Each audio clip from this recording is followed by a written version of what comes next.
Mateo, ang henyo. Credit to the author. 201 hanggang 10. Ang mga pangalan po na nandito ay galing sa mga name generator. Kung meron man pagkakatulad sa mga pangalan ng tao o lugar at pangyayari, ito ay tunay na hindi sinasadya. Tunay ngang walang takot ang mga ignorante. Hindi mo iniisip na dahil isa akong alchemist, mababa ang aking kapangyarihan sa pakikipaglaban, tama ba? Ngayon, ituturo ko sa iyo kung anong klaseng lakas mayroon ang mga pangunahing disipulo ng sect. Malamig na sabi ni Henry. Kumunat ang noo ni Mateo at sinabing, ang sabi ko, nakakainis ka. Puro salita lang ba ang martial arts ng mga core disciples? Hinahanap mo ang kamatayan, Mateo. Sawa na si Henry sa pang-aasar ni Mateo at hindi na nakapagpigil pa. Gumawa na siya ng hakbang. Dakilang kamay na may 1,000 dahon. Sigaw ni Henry sa mahinang boses. Isang palad ang lumikha ng mga ilusyon ng hindi mabilang na mga palad na tumatama kay Mateo.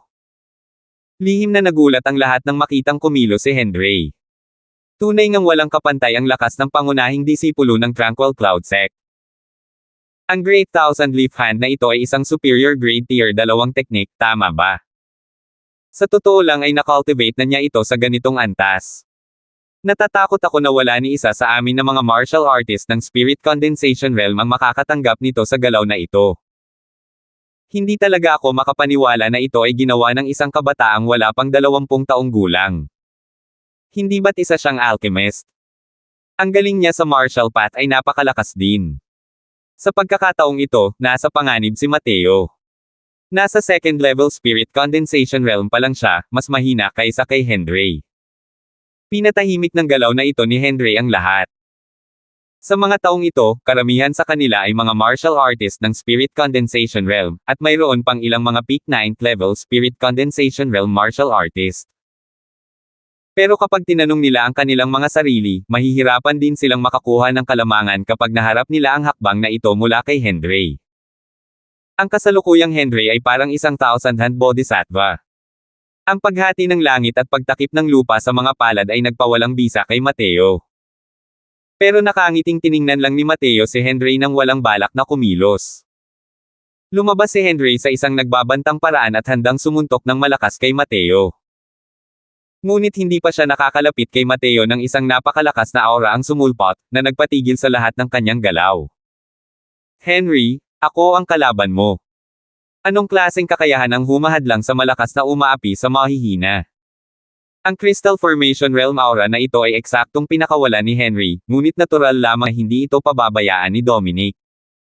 Agad din niyang sinugod si Henry. Napatawa ng malamig si Henry. Biglang sumabog ang enerhiya ng kanyang asensya, ang kanyang buong pagkatao ay naging parang nagliliyab na apoy. Marahas na dragon na nagbabagong anyo ng apoy. Kumaway si Henry ng isang kamay. Isang dragon na apoy ang nabuo mula sa enerhiya ng asensya patungo kay Dominic. Namutla ang mukha ni Dominic. Gamit ang lakas ng kanyang Crystal Formation Realm, pakiramdam niya ay hindi ito kayang talunin gamit ang puwersa. Nagmamadali, pilit na inikat ni Dominic ang kanyang teknik sa paggalaw at bahagya na naiwasan ang suntok na ito mula kay Henry. Gayunpaman, kahit naiwasan niya ang pag-ataking ito, si Dominic ay tila gaskosan. Siya ay nasagasaan ng dragong apoy, na nagsunog ng isang malaking butas. Kasabay nito, sa kabilang panig, ang dakilang kamay na may 1,000 dahon na ito mula kay Henry ay napuno ng walang hanggang kamahalan. Ngunit sa isang pitik lamang ng manggas ni Henry, isang pagsabog ng walang kapantay na malakas na hangin ang nagdala sa kanya sa gilid. Kasabay ng isang pagbagsak, bumagsak ang katawan ni Henry sa isang mesa, nagkalat ang mga pagkain sa mesa sa buong sahig. Nagulat ang lahat sa kanyang teknik sa ginawa ni Henry. Ikaw. Nasa second level Crystal Formation Realm ka na talaga. Labis na nagulat si Dominic. Ilang araw na hindi siya nakikita ni Henry, at sa katunayan ay nakarating na siya sa second level Crystal Formation Realm.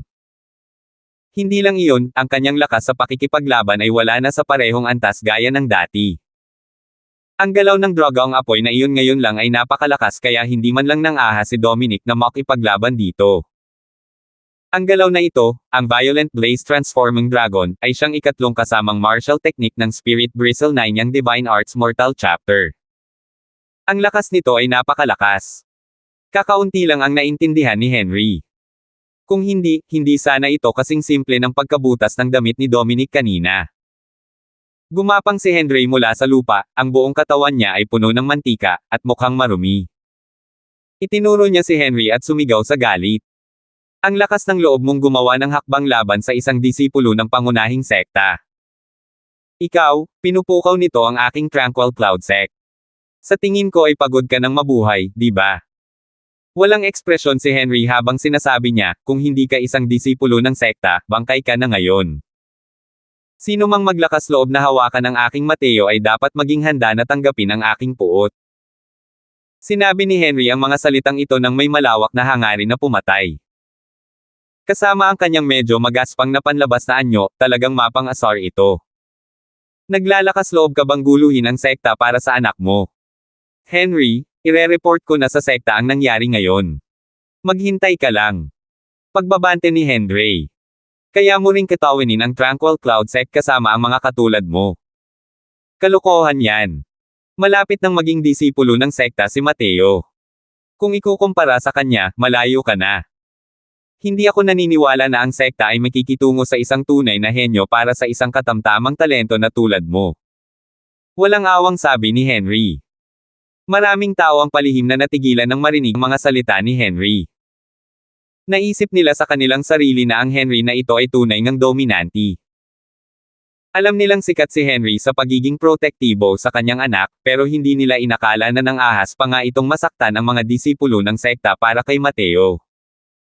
Sa sobrang galit ni Henry kay Henry ay naninigarilyo na siya mula sa kanyang mga butas. Bilang isang disipulo ng pangunahing sekta, ang kanyang pagkakakilanlan ay walang kapantay na itinaas sa sekular na mundo. Kahit na makipagkita sa kanya ang pinuno ng isang bansa, sila ay magiging mahinahon at magalang. Pero hindi man lang siya binigyan ni Henry ng kahit anong mukha. Magaling. Napakagaling. Henry, pagbabayaran mo ang mga nagawa mo ngayon. Nagngingit-ngit si Henry at sinabing. Sa pagkakataong ito, si Joaquin na tahimik lang sa buong oras ay sa wakas ay nagsalita na. Hindi ko talaga inakalang ikaw pala ang pinakamatinding kalaban ko ngayon, Henry. Gayunpaman, kailangan mamatay ni Mateo ngayon kahit anong mangyari. Humph! Sige lang. Gusto mo bang hawakan ang Mateo ko? Maliban na lang kung tatapakan mo ang bangkay ko. Sabi ni Henry na may malamig na sanggal. Ganoon ba? Hindi mo na kailangang tapakan ang bangkay mo. May haharap sa iyo. Pangalawang kapatid, ikaw na ang bahala kay Mateo. Iwan mo sa akin si Henry, ako na ang bahala sa kanya. Dominic, ikaw na ang bahala kay Lorian. Makinig kayong lahat, basta't susunod kayo sa akin, Joaquin, sa hinaharap, matatamasan ninyo ang walang katapusang kayamanan at kaluwalhatian. Basta't papatayin ninyo si Lorian at ang kanyang pamangkin, bibigyan ko kayo ng ibang apelyidong prinsipe. Sumalpok kayo. Malakas na sigaw ni Joaquin, na sa wakas ay winasak ang kontroladong sitwasyon. Gusto niya noong una na kontrolin ang mga aristokratang ito sa pamamagitan ng mga gamot, pabagsakin ang mag-ama ng pamilya Croswell, at ang pamilya Nolan ng walang anumang pagdanak ng dugo. Hindi niya inakalang tuluyan itong masisira ni Mateo.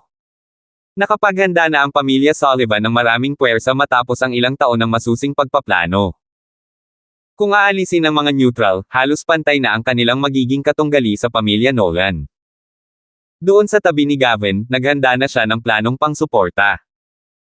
Hanggat mapapatay nila sina Lorian at Rosie, maaayos ang pangkalahatang sitwasyon. Gayunpaman, dapat mamatay si Mateo. Dahil malamang na namatay si Ethan sa kamay ni Mateo. Si Ethan ang anak na lubos na iginagalang ni Joaquin. Upang mapangalagaan si Ethan, gumugol si Joaquin ng maraming pagsisikap. Ngunit hindi pa nga lumalaki si Ethan ay namatay na sa mga kamay ni Mateo. Hindi niya hahayaang mawala si Mateo kahit ano pa ang mangyari. Kahit na mayroon ng pagkakakilanlan bilang pangunahing disipulo si Mateo, hindi pa rin siya pumapasok sa sekta. Hanggat nariyan si Yuna na namamagitan sa mga bagay-bagay, naniniwala siyang hindi siya dapat masyadong sisihin ng sekta. Tutal, ang isang patay na henyo ay hindi na isang henyo. Isang malakas na aura ang pinakawalan, at nagbago ang mukha ni Henry dahil doon. Nakarating din pala sa second level crystal formation realm ang Joaquin na ito. Sa pagkakataong ito, medyo naging mahirap ito. Iba sina Joaquin at Dominic. Isa siyang purong martial artist na may maraming karanasan sa pakikipaglaban. Ito ay talagang isang bagay na hindi inaasahan. 202. Sumali sina Henry at Joaquin sa Field Grading Assembly, ngunit para hindi makatawag ng atensyon, sinasadya nilang pinigilan ang kanilang aura. Ngayong bigla na lang itong sumabog, maiisip na ng lahat ang pagkabigla na dulot nito. Gayunpaman, habang nagulat si Henry sa tagumpay ni Joaquin, paanong hindi nagulat si Joaquin sa tagumpay ni Henry? Akala ni Joaquin noong una, sapat na ang lakas ng kanyang second-level Crystal Formation Realm para kontrolin ang sitwasyon ngayon. Pero hindi niya inakalang lalabas ang Henry, ang variable na ito. Bukod pa rito, mula sa atake ni Henry ngayon lang, makikita na ang kanyang lakas sa pakikipaglaban ay hindi kasing hina ng isang karaniwang alchemist. Kaya naman, hindi siya nagsalita ng walang kabuluhan tulad ng pagsasabing tatapakan niya ang bangkay ni Henry para patayin si Mateo, kundi ibinigay niya ang gawaing ito kay Luban. Mateo, hindi mo akalain na mamamatay ka pa rin pala sa mga kamay ko, di ba? Ngayon, gagamitin ko ang sariwang dugo mo para magdaos ng isang alaala para sa espiritu ni Yishan sa langit. Malamig na sabi ni Luban. Masyado kang nag-iisip. Ang panahong iyon sa akademya ang nag-iisa mong pagkakataon. Kapag pinalampas mo iyon, wala nang pagkakataong iyon kailanman. Malamig na sabi ni Mateo. Ganoon ba? Kung isasama mo ako. Tanong ni Henry. Ako ang kalaban mo. Mateo, ayos lang ba sa iyo na harapin si Luban? Hinarang ni Rosie si Henry at medyo nag-aalalang tinanong si Mateo. Kahit ano paman, si Luban ay isang half-step Crystal Formation Realm. Ang lakas niya ay mas mataas kaysa kay Mateo. Ang dali lang, sabi ni Mateo nang nakangiti. Humph! Bulag, pabaya na hanggal. Mamatay ka na. Sinalakay ni Luban si Mateo gamit ang lakas ng kidlat. Nanlamig ang mukha ni Henry. Akmang kikilos na sana siya para pigilan ito nang sumugod si Joaquin. Dahil sa kawalan ng magawa, lumingon na lamang si Henry at nakipagtagpo kay Joaquin. Mateo, mag-ingat ka. Pagkatapos mapatahimik ni tatay si Joaquin, pupunta ako para iligtas ka. Isang pangungusap lang ang naisagot ni Henry kay Mateo. Si Joaquin lang ang kayang harapin ni tatay. Hindi ganoon kadali para sa matandang ito na gugustuhin akong patayin. Nagbitaw din si Mateo ng isang pangungusap. Inaaktibo niya ang Spirit Void Shattering Space at umiwas sa atake ni Luban. Sa sandaling ito, ang buong malaking bulwagan ay nasa matinding kaguluhan na. Parehong partido ay tuluyang nalubog sa isang magulong labanan. Gayunpaman, ang nagtakda ng huling resulta ng laban ay ang laban sa pagitan ng mga martial artists ng Crystal Formation Realm. Hanggat ang tagumpay at pagkatalo ay napagpasyahan sa pagitan nina Henry at Joaquin, ang timangan ng tagumpay ay tiyak na patungo sa panig na mananalo. Hindi tumama ang galaw ni Luban, at sinabi niya ng may malamig na pang-iinis, sinusubukan mong umasa sa mga teknik ng paggalaw para matanggal ako. Inosente. Hindi mo ba alam na ang half-step Crystal Formation Realm ay kayang magsanay ng tier 3 martial techniques? Mapayapang hakbang ng kaluluwa. Humiyaw ng mahina si Luban, at ang kanyang katawan ay tuluyang naglaho ng walang malay. Biglang naramdaman ni Mateo ang pangangilig ng kanyang anit. Isang makapal at tumatagos sa buto na hanggaring pumatay mula sa likuran. Hindi na nag-iisip pa, pinaikot niya ang 9 sword stance. Kasabay nito ay lumitaw ang 9 Mateo. Boom! Lumipad ang sahig ng malaking bulwagan dahil sa palad ni Luban. Halos hindi na iwasan ni Mateo ang ataking ito. Humph! Ito na naman ang galaw mo. Sa tingin mo ba talaga wala akong magagawa sa'yo? Malamig na sumanghel si Luban, at muling nawala ang kanyang anyo. Langit na nagpapaikot ng palad, binabaligtad ang langit at lupa. Mapunta ka sa impyerno. Lumitaw ang figure ni Luban sa tagiliran ni Mateo sa pagkakataong ito, ngunit ang galaw ay naging isang malawak na atake na may epekto sa buong lugar. Ang mga lugar kung saan dumaan ang hangin ng palma ay naging walang laman. Kalimutan na natin si Mateo na mayroon lamang siyam na anino, kahit na mayroong 18 multo, tatamaan din sila ni Luban. Kahit hindi na kasing lakas ng dati ang kapangyarihan, wala pa ring naiwang lugar para magtago ang siyam na anino ni Mateo. Ang pagbaligtad ng langit at lupa ang sukdulang galaw ng Heaven Flipping Palm. Magagawa lamang ito pagkatapos magsanay sa ranggong Great Circle. Unti-unting nagagawa na ni Luban ang hakbang na ito sa loob ng ilang dekada. Napakadali lang nitong maisakatuparan. Isang napakalaking panganib ang dumating mula sa harapan. Mag-ingat ka, Mateo. Kahit na nasa isang matinding labanan si Henry kay Joaquin, sa huli ay hindi niya magawang mapapanatag ang kanyang loob tungkol sa panig ni Mateo. Kahit alam niyang hindi na ang dati niyang anak, kumpara kay Luban, napakababa pa rin ang kanyang cultivation realm sa huli. Humph! Mag-alala ka sa sarili mo. Atake ni Joaquin gamit ang isang palad, dahilan para mapatayo si Henry hanggang sa puntong nawalan na ng kontrol ang mga kamay at paa niya. Wala nang magagawa si Mateo para maiwasan ang ataking ito. Pagsiklab ng enerhiya ng asensya. Tindig ng siyam na espada. Ugong.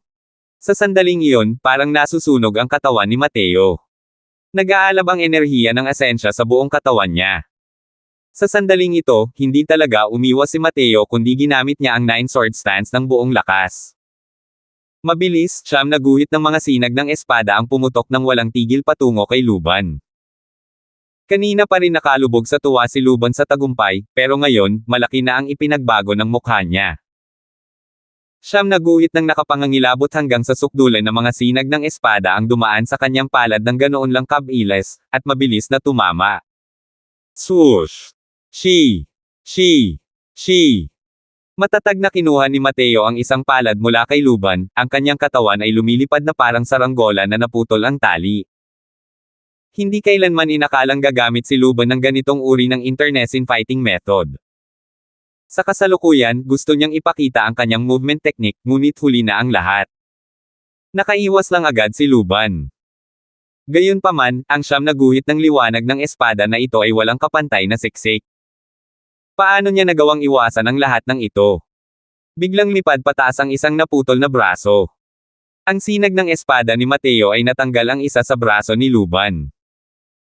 Halos hindi nakaiwas si Luban sa 8 guhit ng mga sinag ng espada, ngunit hindi niya nagawang iwasan ang ikasyam na sinag ng espadang ito.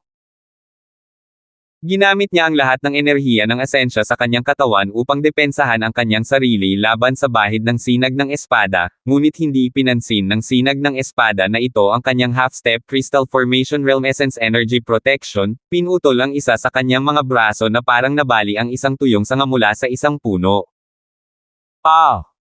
Isang malungkot na sigaw ang umalangaw-ngaw. Si Luban ay nasa matinding sakit. Mateo. Malinaw na nakita ni Henry ngayon lang na parang pinalipad si Mateo. Pinilit niyang umatras si Joaquin gamit ang isang palad, gusto niyang makawala para makapunta roon. Gusto mo bang umalis? Hindi ganoon kadali. Hintay lang, pangalawang kapatid. Pupunta ako agad pagkatapos kong asikasuhin si Henry. Mahigpit na kumapit si Joaquin kay Henry at walang balak na manggulo kay Luban. Mas mahina si Henry noong una nang kaharap niya si Joaquin. Dahil nakayakap sa kanya si Joaquin at hindi siya binibitawan, halos hindi siya matanggal ni Henry. Mapunta ka sa impyerno, Joaquin. Dahil sa pang-aasar ni Joaquin, nag-aalala si Henry para sa kaligtasan ni Mateo. Bawat galaw na ginagawa niya ay parang pakikipaglaban na parang pagpapakamatay at sa wakas ay napigilan niya si Joaquin ng ilang sandali. Ang braso ko. Bakit? Malinaw na na-activate ko ang Essence Energy Protection. Bakit ganito pa rin? Hindi maintindihan ni Luban kung paanong ang isang ataking pinakawala ng isang second-level Spirit Condensation Realm ay maaaring direktang baliwalain ang kanyang Essence Energy Shield. Isang guhit lang iyon ng liwanag ng espada. Paanong ang isang sinag ng espada na pinaputok ng isang second-level Spirit Condensation Realm ay direktang makakaputol sa braso ng isang half-step Crystal Formation Realm? Hindi niya alam na noong pinakawala ni Mateo ang 9 sword stance kanina, ginamit niya ang pantulong na martial technique para sa Spirit Bristle 9 niyang Divine Art, ang pangalawang skill ng Mortal Chapter, Essence Energy Ignition. Ang Essence Energy Ignition ay hindi isang kahangahangang kasanayan. Ang espesyalidad nito ay ang pagpapalakas ng lakas ng mga martial technique, na nagiging sanhi ng pagtaas ng lakas ng mga martial technique na pinakawala ng isang martial artist ng ilang beses. Ang 9 sword stance ay orihinal na isang napakalakas na martial technique, kahit na limitado ito ng kaharian ni Mateo at hindi nito kayang ilabas ang tunay nitong kapangyarihan. Pero matapos dagdagan ng maraming beses ang lakas ng Nine Sword Stance, sapat na ito para patayin ang half-step Crystal Formation Realm na si Luban. Dapat magpasalamat si Luban na hindi tumama ang linya ng liwanag ng espada sa kanyang mahahalagang bahagi. Kung hindi, hindi lang sana ito basta naputol na braso ngayon. Ah! Mateo! Papatayin kita! Mamatay ka na! Nabaliw si Luban. 203. Natulala ang lahat. Isang laban ng second level Spirit Condensation Realm at half-step Crystal Formation Realm. Ang resulta ay pareho silang natalo. Ano ba to? Paano naging ganito kalakas si Mateo? Si Luban ay isang veteranong eksperto sa half-step Crystal Formation Realm. Naputol pa nga ang isang braso niya. Oo. Kayang-kaya talaga ng isang junior ng second level Spirit Condensation Realm na talunin ang isang half-step Crystal Formation Realm sa loob lang ng ilang rounds. Biro ba ito? Talaga bang itong basurang si Mateo? Malinaw na wala siyang kahit isang sentimo sa pangalan niya kamakailan lang, at ngayon, kayanan niyang tumayo sa parehong antas kasama natin, ang mas lumang henerasyon. Natigilan ang lahat sa gulat. Sa edad ni Mateo, dapat ay may koneksyon na siya sa kanilang mga anak at pamangkin sa iisang henerasyon. Pero ngayon, kailangan nilang aminin na si Mateo ay nasa ibang-iba na ang antas kumpara sa kanilang mga anak at pamangkin. Taglay na ni Mateo ang lakas para magbanta, o pumatay pa nga ng ilan sa kanila, ang mga eksperto sa nakatatandang henerasyon. Isipin na ang isang 15 taong gulang na binata ay nasa parehong antas na nila. Pakiramdam ng mga taong ito ay kakaiba, ngunit mas lalo pa, ang kanilang kakulangan. Napakabait na anak na isinilang ni Henry. Maraming tao ang nagbuntong hininga sa kanilang mga puso. Pagkatapos bumagsak ni Mateo sa lupa, sabay hampas niya ng isang suntok na puno ng sariwang dugo. Malakas siyang tinamaan ng hangin mula sa palad. Lahat ng kanyang mga organo ay kasalukuyang nasa kaguluhan. Lahat sila ay lumipat ng pwesto. Mabuti na lang at nasagasaan ni Luban ang lakas ng kanyang palad para tamaan siya. Kung hindi, ang buong lakas na atake mula sa isang half-step Crystal Formation Realm, kahit na ito ay ang hangin ng palad, ay hindi rin kayang tiisin ng kasalukuyang Mateo. Walang kahit kaunting pag-aalinlangan, pagkatapos bumagsak sa lupa, kumuha si Mateo ng isang gamot na lulunin at sinimulang gamutin ang kanyang mga pinsala. Gayunpaman, hindi siya nang ahas na magnilay-nilay upang gumaling. Isa itong larangan ng digmaan ngayon. Kung may sino mang samantalahin ang pagkakataong suntukin siya, mapapahamak siya. Papatayin kita, Mateo. Yumanig ang ungol ni Luban hanggang sa muntik nang gumuho ang bubong. Kitang-kita kung gaano siya galit ng mga sandaling iyon. Pansamantalang ginamit ni Luban ang enerhiya ng asensya upang selyohan ang sugat at direktang sumugod patungo kay Mateo. Isang braso lang ang nawala kay Luban na hindi nakaapekto sa kanyang paggalaw. Ngunit si Mateo ay kasalukuyang malubhang na sugatan. Imposibleng maging kasing slim ng dati ang sirkulasyon ng enerhiya ng asensya. Gayunpaman, sa oras na ito, hindi siya mapakali sa kanyang mga pinsala. Sa pilitang ginagamit lamang niya ang enerhiya ng asensya upang harapin ang paghabol ni Luban. Sumugod ng napakabilis si Luban na may isang braso, kaya naman nang makarating siya sa harap ni Mateo, muling nawala ang kanyang anyo. Mapayapang hakbang ng kaluluwa. Ang mga galaw na ito ng paa ay panandalian lamang at panandalian. Napakahirap matukoy ang lokasyon ng tao. Nagngingit-ngit si Mateo at ipinakita ang Spirit Void Shattering Space sa pinakamataas na antas, gustong maiwasan ang atakeng ito mula kay Luban. Gayunpaman, nagtamo siya ng matinding pinsala sa huli. Hindi na kasing maliksi ng dati ang kanyang galaw. Pupunitin kita ng durugan, Mateo. Isang galit na alulong ang umalangaw-ngaw sa tabi ng tainga ni Mateo. Tumakbo muli ang lalaking ito sa likuran ni Mateo. Putok. Sa ilalim ng gulat na mga mata ng lahat, isang figure ang lumipad palabas. Hindi si Mateo, kundi si Luban. Naramdaman na lang ng lahat na nanlalabo ang kanilang mga mata. Isang martial artist na nakaitim ang hamarang sa harap ni Mateo at walang pakialam na tumingin kay Luban na kakalabas lang. Ayos lang ba? Ayos pa rin. Hindi mamamatay. Buti na lang at nakarating ka sa tamang oras. Hindi ko talaga inaasahan na nakamit mo ng ganito kabilis ang matatiyog na mithiin na sinabi mo noong isang araw. Tunay na kahanga-hanga. Haha, bigyan mo pa ako ng isa pang buwan, at hindi ako magmumukhang ganito kalungkot. Sa tingin ko rin. Pero, hindi mo kailangang sayangin ang oras mo sa ganitong klaseng tao. Isa kang taong nakatadhana para gumawa ng mga dakilang bagay. Haha, kung hindi siya mamamatay, wala akong ganang gumawa ng magagandang bagay. Tama, hindi ko pa binabati si Teacher Oliver sa pag-abot sa Crystal Formation Realm. Haha, hindi ba't lahat ng ito ay dahil sa iyo? Gamitin mo ang iyong kapangyarihan para makabawi. Magbabantay ako para sa iyo. Ang martial artist na ito na nakaitim ang damit ay walang iba kundi si Oliver na nakarating sa Crystal Formation Realm matapos uminom ng Crystal Formation Pill. Noon, si Oliver ay malubhang nasugatan hanggang sa umubo siya ng dugo matapos ang isang suntok mula kay Luban. Ngunit ngayon, pinalipad ni Oliver si Luban sa isang suntok lamang. Maituturing din itong isang lubos na kasiya siyang paghihiganti. Matapos makuha ang Crystal Formation Pill ni Mateo, si Oliver ay nasa isang pribadong lugar nitong mga nakaraang araw at hindi lumabas upang maabot ang Crystal Formation Realm ng buong lakas.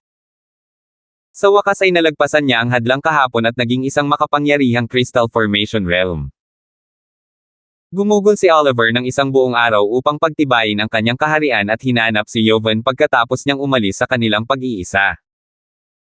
Muntik nang maluwa ang mga mata ni Jovan pagkakita niya kay Oliver.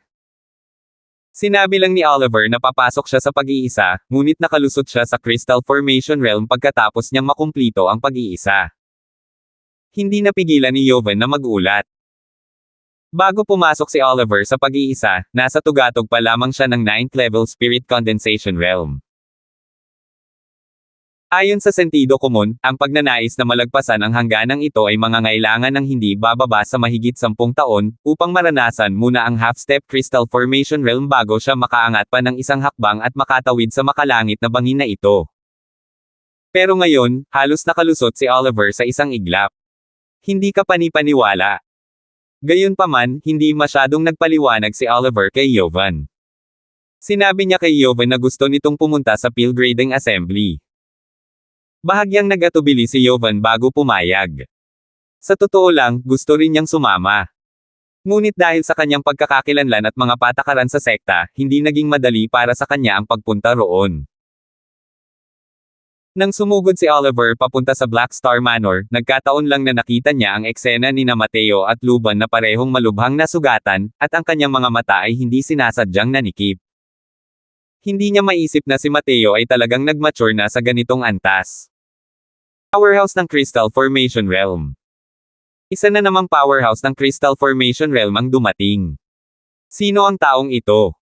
Hindi ko siya matindaan. Ama, siya ang instruktor ng ating akademya, si Oliver. Gayunpaman, bago ako bumalik sa kabisera sa pagkakataong ito, nasa peak 9th level Spirit Condensation Realm pa rin siya. Paano siya nakarating sa Crystal Formation Realm matapos siyang hindi makita ng ilang araw? Ano? Sabi mo nasa peak 9th level Spirit Condensation Realm pa rin siya ilang araw na ang nakalipas. Hindi ba't half-step Crystal Formation Realm? Ito. Paano ito naging posible? Hindi talaga ako nagkakamali. Ang paglitaw ni Oliver ay lubos na sumire sa kasalukuyang sitwasyon. Ang mga puwersa sa panig ng pamilya Sullivan ay naisip ang umatras matapos makitang pinalipad ni Oliver si Luban gamit ang isang palad. Napalipad si Luban gamit ang isang palad ni Oliver, na lalong nagpulala sa kanyang mga kasalukuyang pinsala. Gayunpaman, ang mas ikinagulat niya ay ang katotohanang nakarating si Oliver sa Crystal Formation Realm. Ang katotohanang ito ang lalong nagpatindi sa kanyang pagkabigla. Para kay Yishan, si Oliver ay isa lamang nakababatang henerasyon. Ngayon, nalampasan na siya ng nakababatang ito. Isang labis na pangungutya. Oliver. Nakalusot ka na talaga. Hindi ito posible. Dahil sa mga biyaya ni Elder Sullivan, nalampasan ni Oliver ang tagumpay, malamig na sabi ni Oliver.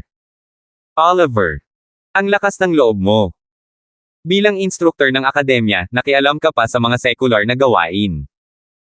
Ikaw, paglabag ito sa mga patakaran ng akademya.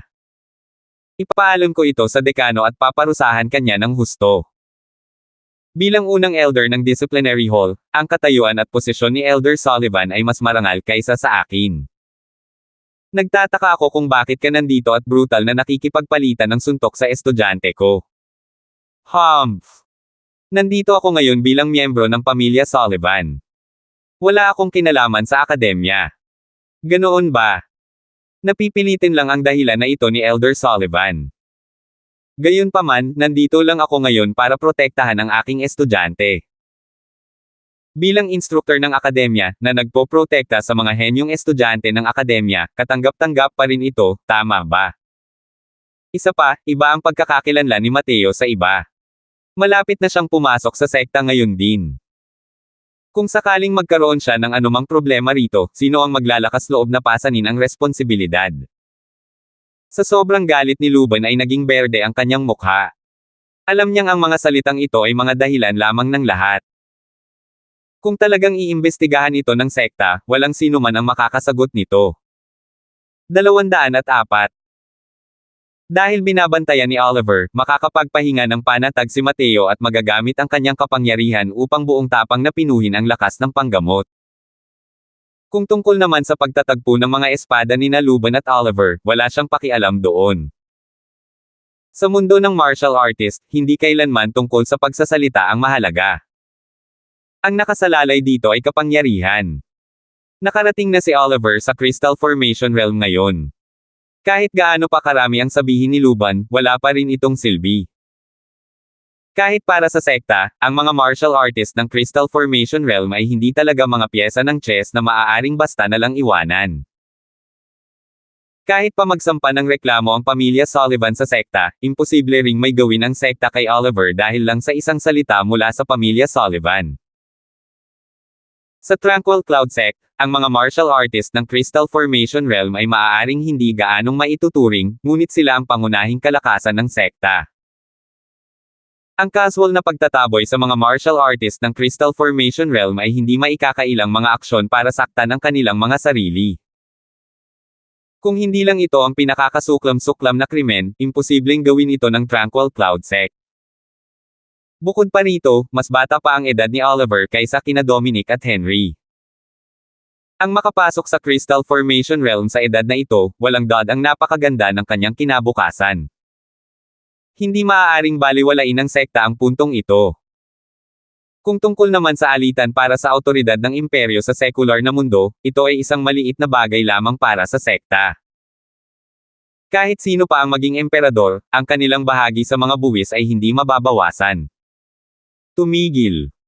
Pinilit ni Joaquin na umatras si Henry gamit ang isang palad at sumigaw. Ang hindi inaasahang pagdating ni Oliver ay nagpulala sa sitwasyon.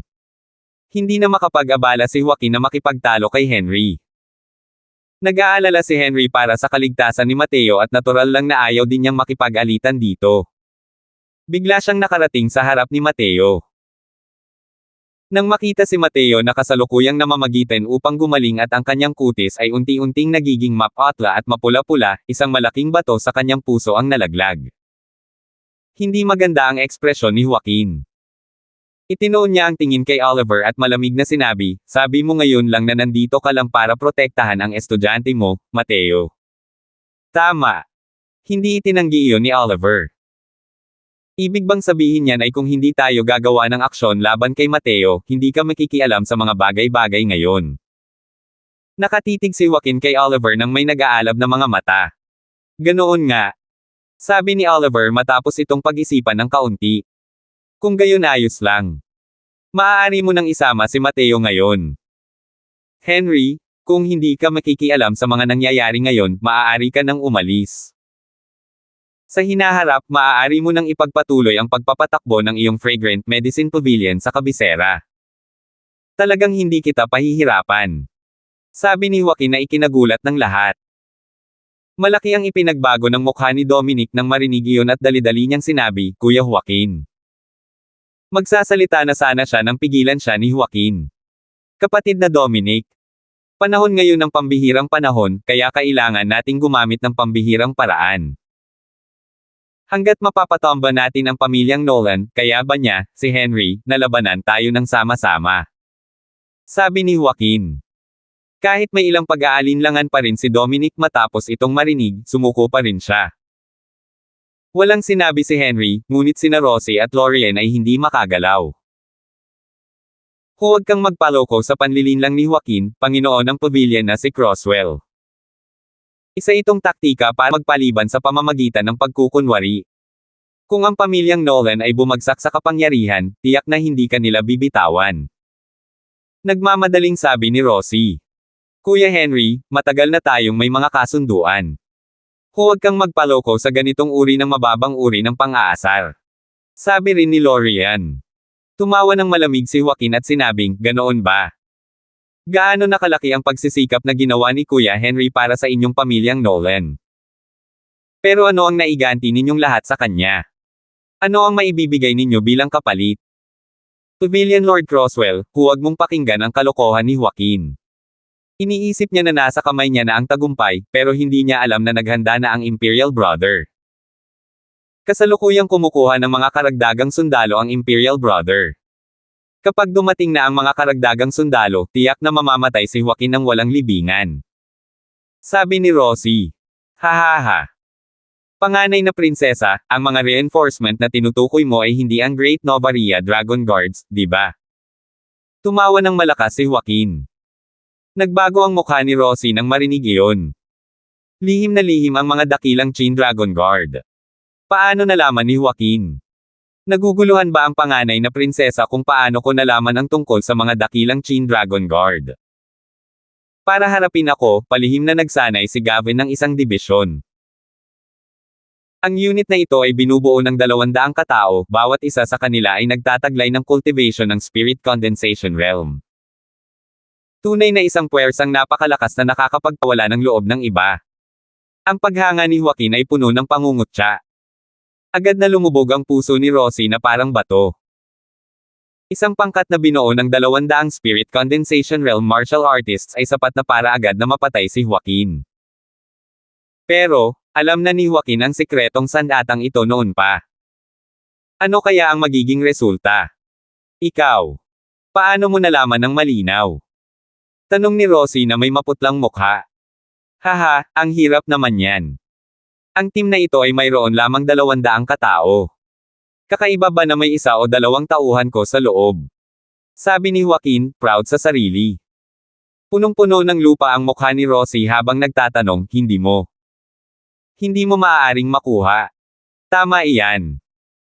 Ang 200 Great Novaria Dragon Guards ay mga Great Novaria Dead Guards na ngayon. Kahapon lang, mahigpit na pinalibutan ng mga sumpa ng kamatayan ng aking Sullivan family ang Dragon Mountain para magpaputok ng isda sa isang bar isles.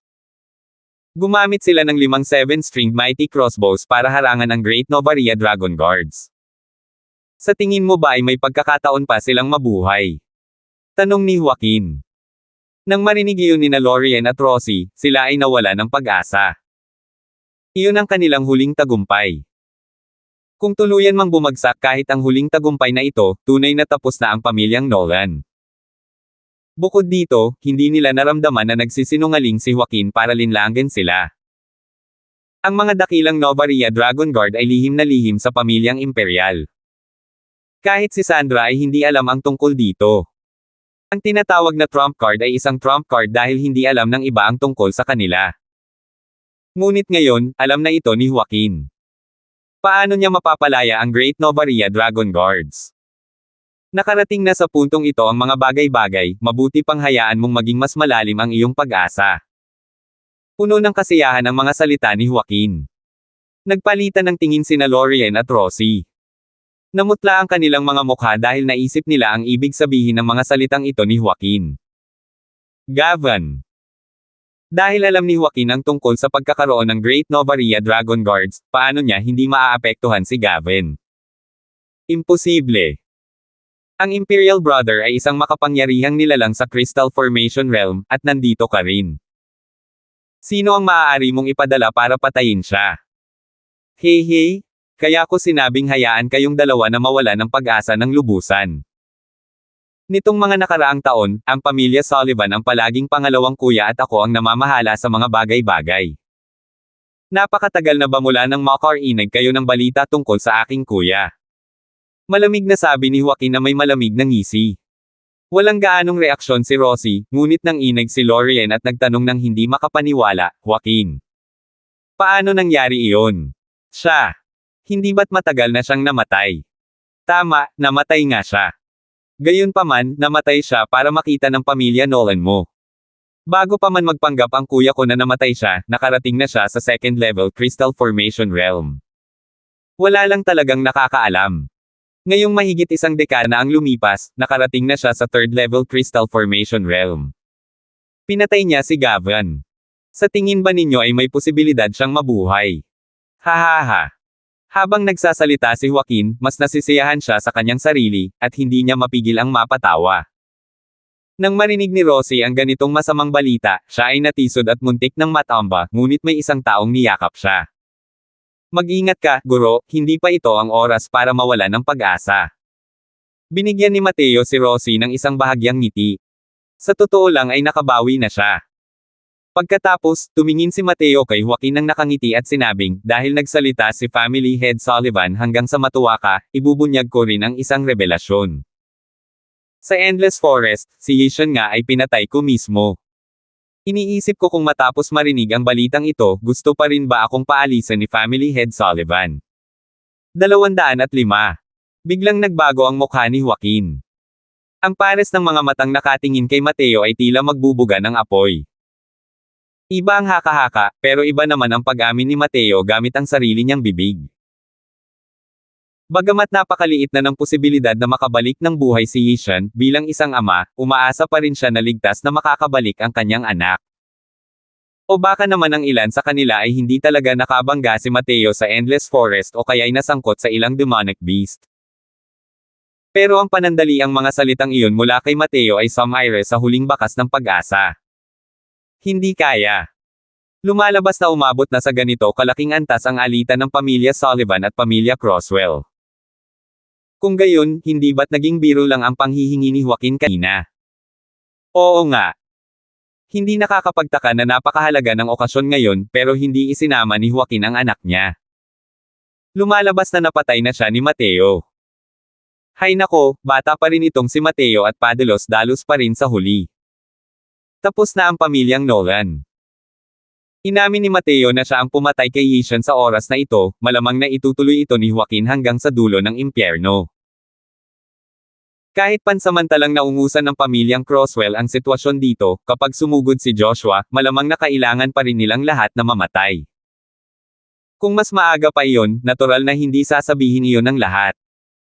Pero ang pamilya Sullivan ay mayroon pa ring third level Crystal Formation Realm na si Joshua. Bukod pa rito, malinaw na tiyak na mapapahamak si Gavin. Maituturing na ganap ng tapos ang pamilyang Nolan. Ang paglabas ni Mateo para hamanin si Joaquin sa oras na ito ay walang pinagkaiba sa paghingi ng kamatayan. Magaling. Napakahusay. Mateo, minamaliit talaga kita. Para sa mahalagang bagay ngayon, handa na sana akong isantabi muna ang paghihiganti ni Yishan. Ngayon, dahil inamin mo na, labanan natin ito hanggang kamatayan ngayon.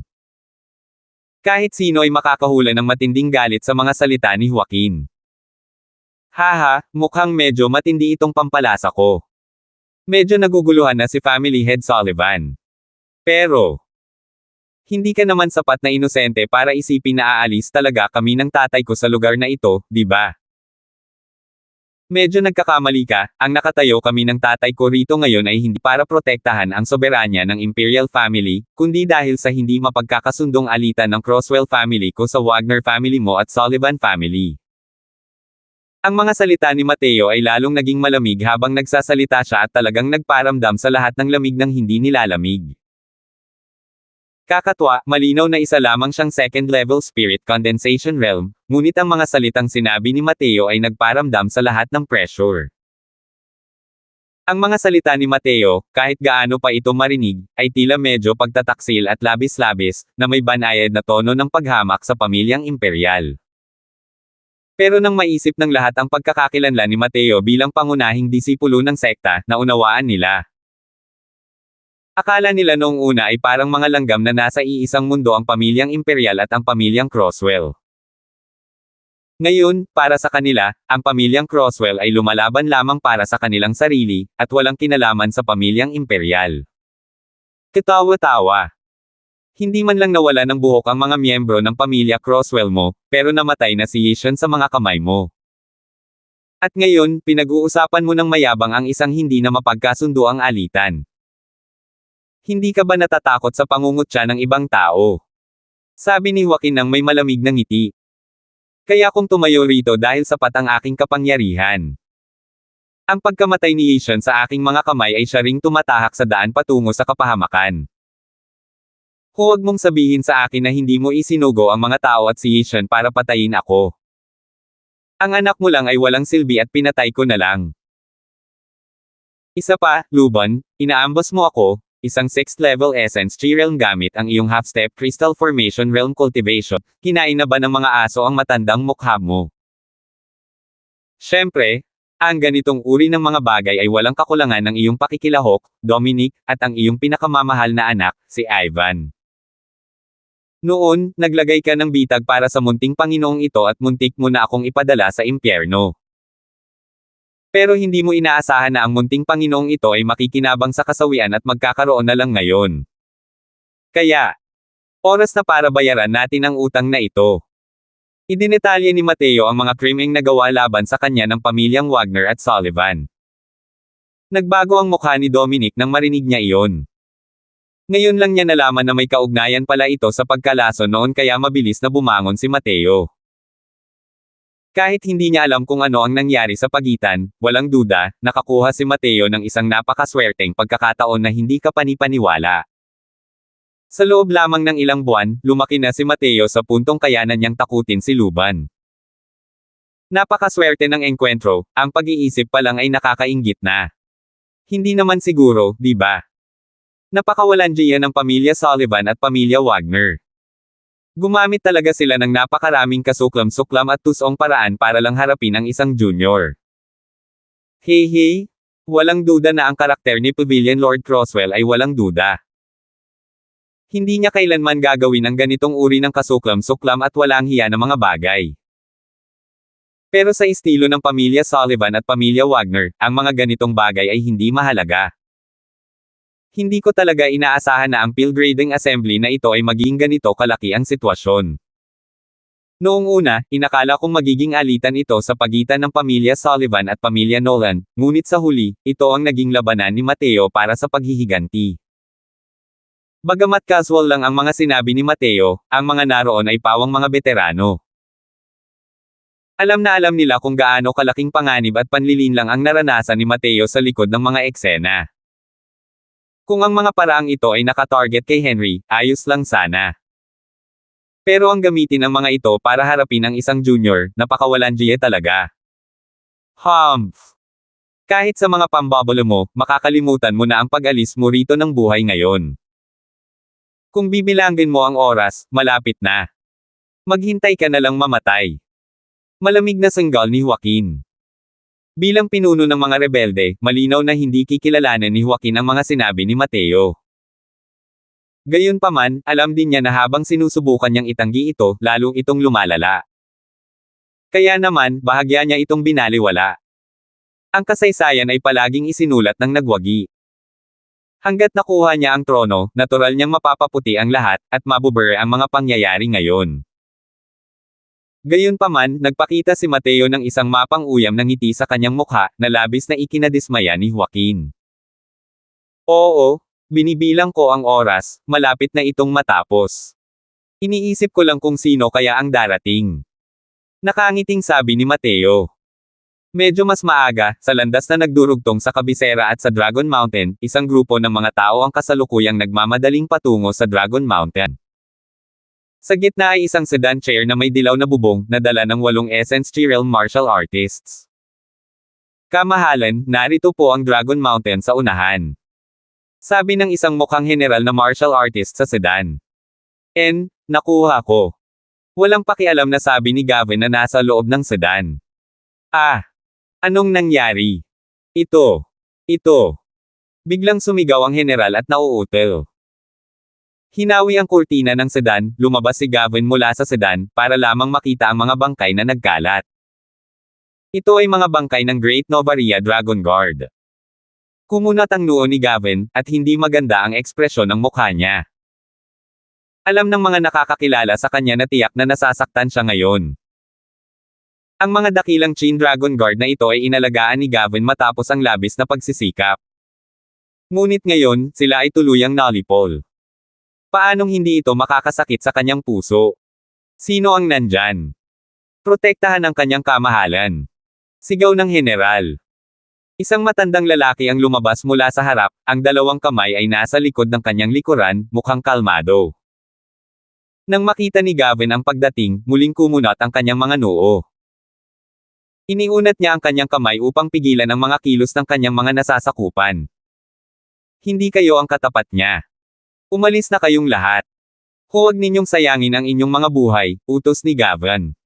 Hindi maaari. Paprotektahan ang inyong nasasakupan ang kamahalan hanggang kamatayan. Tumanggi ang general na umalis kahit ano pa ang mangyari. Hinawakan ni Gavin ang kwelyo niya gamit ang isang kamay at inihagis pa atras.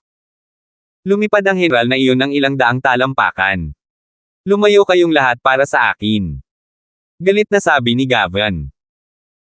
Matapos umalis ang lahat ng kanyang mga nasasakupan, bumalik sa kalmadong ekspresyon si Gavin at sinabing, hindi ko inaasahan na ikaw pala. Hindi ko inakalang isa ka pa ring mabait na pinuno. Akala ko gagamitin mo ang buhay ng iyong mga nasasakupan para kapalit ng pagkakataong makatakas. Sabi ng matanda nang may bahagyang ngiti. 206. Bakit ko kailangang tumakas? Mahinahong tanong ni Gavin. Siyempre, dahil mas malakas ako kaysa sa iyo. Haha, sa oras na ito, ayaw mo pa ring bitawan ang kamahalan ng iyong emperador. Nakangiting tanong ng matanda. Hindi ko inakalang kayong tatlo ay nagpaplano na pala ng pag-aalsa ngayon mahigit isang dekada na ang nakalipas. Joshua, napakahusay ng inyong mga plano. Nakakagulat na ang matandang lalaking ito ay ang nakatatandang kapatid ni Joaquin, si Joshua, isang makapangyarihang nilalang sa third-level Crystal Formation Realm. Haha, natutuwa po kayo sa aking kamahalan. Kung hindi ko ipininta ang aking pagkamatay, paano hahayaan ng kamahalan na umunlad ng mapayapa ang pamilya Sullivan? Mukhang nasa kontrol na ni Joshua ang lahat. Tumanggaw si Gavin at sinabing, kung tutuusin, simula nang ikasal si Eunice Sullivan sa pamilyang Orleans, halos itinakda na nito ang sitwasyon ngayon. Gayunpaman, kahit kalkulahin ninyo ang lahat, malamang hindi ninyo kayang kalkulahin ang variable ngayon, tama ba? Kalmado at mahinahon pa rin ang itsura ni Gavin, ngunit puno ng pangungutya ang kanyang mga salita. Pero hindi ito ikinabahala ni Joshua. Ngumiti siya at sinabing, hindi ba't napakabata pa ng kamahalan para gumamit ng mga ganoong salita para takutin ang matandang ito? Tama na. Kahit marami akong gustong sabihin kay kamahalan, medyo hindi pa rin ako mapakali tungkol sa sitwasyon doon sa Peel Grading Assembly. Ikaw ba mismo ang papatay sa iyo, o ako ang pipilitin mong gawin ito ng personal? Tumawa ng masayang-masaya si Gavin. Anong tinatawa-tawa mo dyan? Hindi malaman kung bakit, biglang nagkaroon ng masamang kutob si Joshua.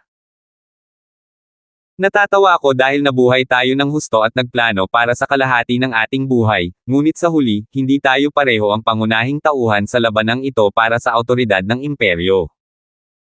Gayunpaman, ang mas mapalad ako kaysa sa inyo ay nakilala ko si Henry, nakangiting sabi ni Gavin. Henry. Ang tinutukoy mo ba ay yung pyesa ng chess na ginagamit mo para supulan ang pamilya Sullivan, ang may-ari ng Fragrant Medicine Pavilion? Ang ibig mong sabihin ay siya ang bida sa laban na ito para sa awtoridad ng imperyo. Isang biro. Naisip ni Joshua kung nabaliw na ba si Gavin. Nagkakamali ka. Hindi kailanman naging pyesa ko si Henry. Nagkataon lang na nailigtas ko siya at ang kanyang asawa noon. Nanatili lamang siya sa kabisera ng estado ng Novaria para suklian ang pabor na iyon. Hindi ko lang inaasahan na ang aking hindi sinasadyang ginawa noon ay magiging susi sa pagliligtas sa pamilyang Nolan ngayon. Habang pinag-uusapan ang mga nakaraang pangyayari, bumantong hininga rin si Gavin. 15 taon na ang nakalilipas, si Gavin ay isa pang prinsipe ng estado ng Novaria noon at hindi pa nakakarating sa Crystal Formation Realm. Naglakbay siya sa buong mundo upang palawakin ang kanyang mga pananaw, at nagkataon lamang, natagpuan niya ang mag-asawang Crosswell na tinutugi sa kalapit na estado ng Yan. Nang panahong iyon, nangganganak si Helena. Si Henry, na kailangang protektahan ang kanyang minamahal na asawa at kailangan ding labanan ang mga kaaway, ay nahulog na sa isang walang pag-asa na sitwasyon. Matapang na lumapit si Gavin ng panahong iyon kasama ang kanyang mga kasamang gwardya at iniligtas ang mag-asawang Crosswell. Dahil dito, ang half-step Crystal Formation Realm Guard ni Gavin ay namatay pa sa estado ng Yan. Pagkatapos, sinundan ni Henry si Gavin patungo sa estado ng Novaria at nanirahan sa kabisera.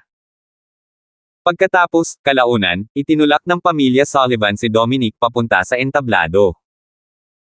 Sa oras na ito, nakarating na si Henry sa Crystal Formation Realm at naging isang alchemy grandmaster. Determinadong tumayo si Henry upang bayaran ang utang na loob na iyon at pinigilan si Dominic. Ang lahat ng ito ay kusang loob ni Henry. O kung hindi, sa kanyang personalidad, paano niya nagawang kusang loob na magsumikap para sa pamilyang Nolan sa loob ng napakaraming taon. Maliban na lang, hindi kailanman iisipin ni Gavin na ang kanyang hindi sinasadyang mga ginawa noon ay hindi lamang kapalit ng maraming taon ng pagbabayad ni Henry na parang tagsibol, kundi nagbigay pa ito ng kaunting pag-asa para sa pamilyang Nolan ngayon. Si Henry ay isa lamang alchemy grandmaster. Kahit na mayroon ang 3 ulo at 6 na braso, hindi rin niya mailigtas ang pagbagsak ng pamilyang Nolan. Bukod pa rito, hanggat mamamatay ka, bakit mahalaga kahit na ang pamilyang Nolan ang nangunguna sa Pilgrading Assembly? Maaari kayang sumugod pa rin si Henry para iligtas ka ngayon. Medyo nalilito si Joshua kay Gavin. Haha, nagkakamali ka. Ang bida na sinabi ko ay hindi si Henry, kundi ang anak niya, si Mateo. Kung hindi dahil sa kanya, malamang hindi ako makakataka sa kamatayan ngayon. Mateo. Nakatitig si Joshua kay Gavin. Tiwala siyang takot na si Gavin. Hey, may batang basa pa sa tenga niya, tapos tinuturing mo pa siyang tagapagligtas. Walang makakapagligtas sa'yo ngayon. Sa pagtatapos, ang 3rd level Crystal Formation Realm aura ni Joshua ay tuluyang pinakawalan habang sumusugod siya patungo kay Gavin. Magandang mamatay, Gavin. Sa sandaling iyon, isang puting figure ang sumugod mula sa kagubatan at direktang sumalpok kay Joshua. Ugong. Napaatras si Joshua ng mahigit 12 baitang bago halos hindi makatayo. Maingat niyang tiningnan, nakita niya ang isang puting unggoy na humaharang sa harap ni Gavin. Labis na nagbago ang mukha ni Joshua. Peak early stage tier 3 long arm stone ape. Paano ito nangyari? Puno ng hindi makapaniwalang mga mata ni Joshua. Habang nagdududa si Joshua, ilang dosenang puting anino pa ang lumitaw. Pinalibutan siya ng 49 na tier 2 long arm stone apes. Natulala si Joshua sa kanyang pagkamangha at hindi pa niya alam na tuluyan na siyang nahulog sa 7-star Ephemeris Grand Array. Haha, noong nakita ko si Afflex, ang reaksyon ko ay eksaktong pareho ng sa iyo. Ngayon, dapat mong maunawaan kung bakit si Mateo ang bida, hindi ba? Si Afflex ay alipin ni Mateo. Habang nakatingin kay Afflex, palihim pa ring takot na takot si Gavin. Paano kikilalanin ng isang tier 3 demonic beast ang isang tao bilang amo nito? Imposibleng imposible ito. Gulat na sabi ni Joshua. Ganito ang totoo. Bukod pa rito, si Mateo ay mayroong isang buong angkan ng mga long arm stone ape.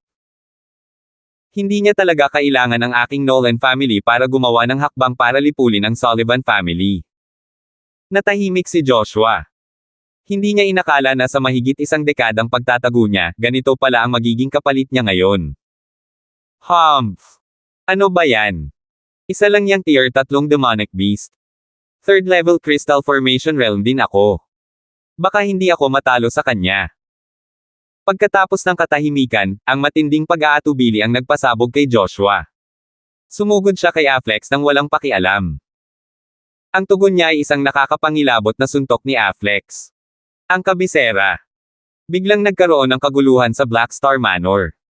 Bilisan mo, tingnan mo. May paparating. Hindi ba't iyan ang kamahalan? Nagpakita talaga siya rito.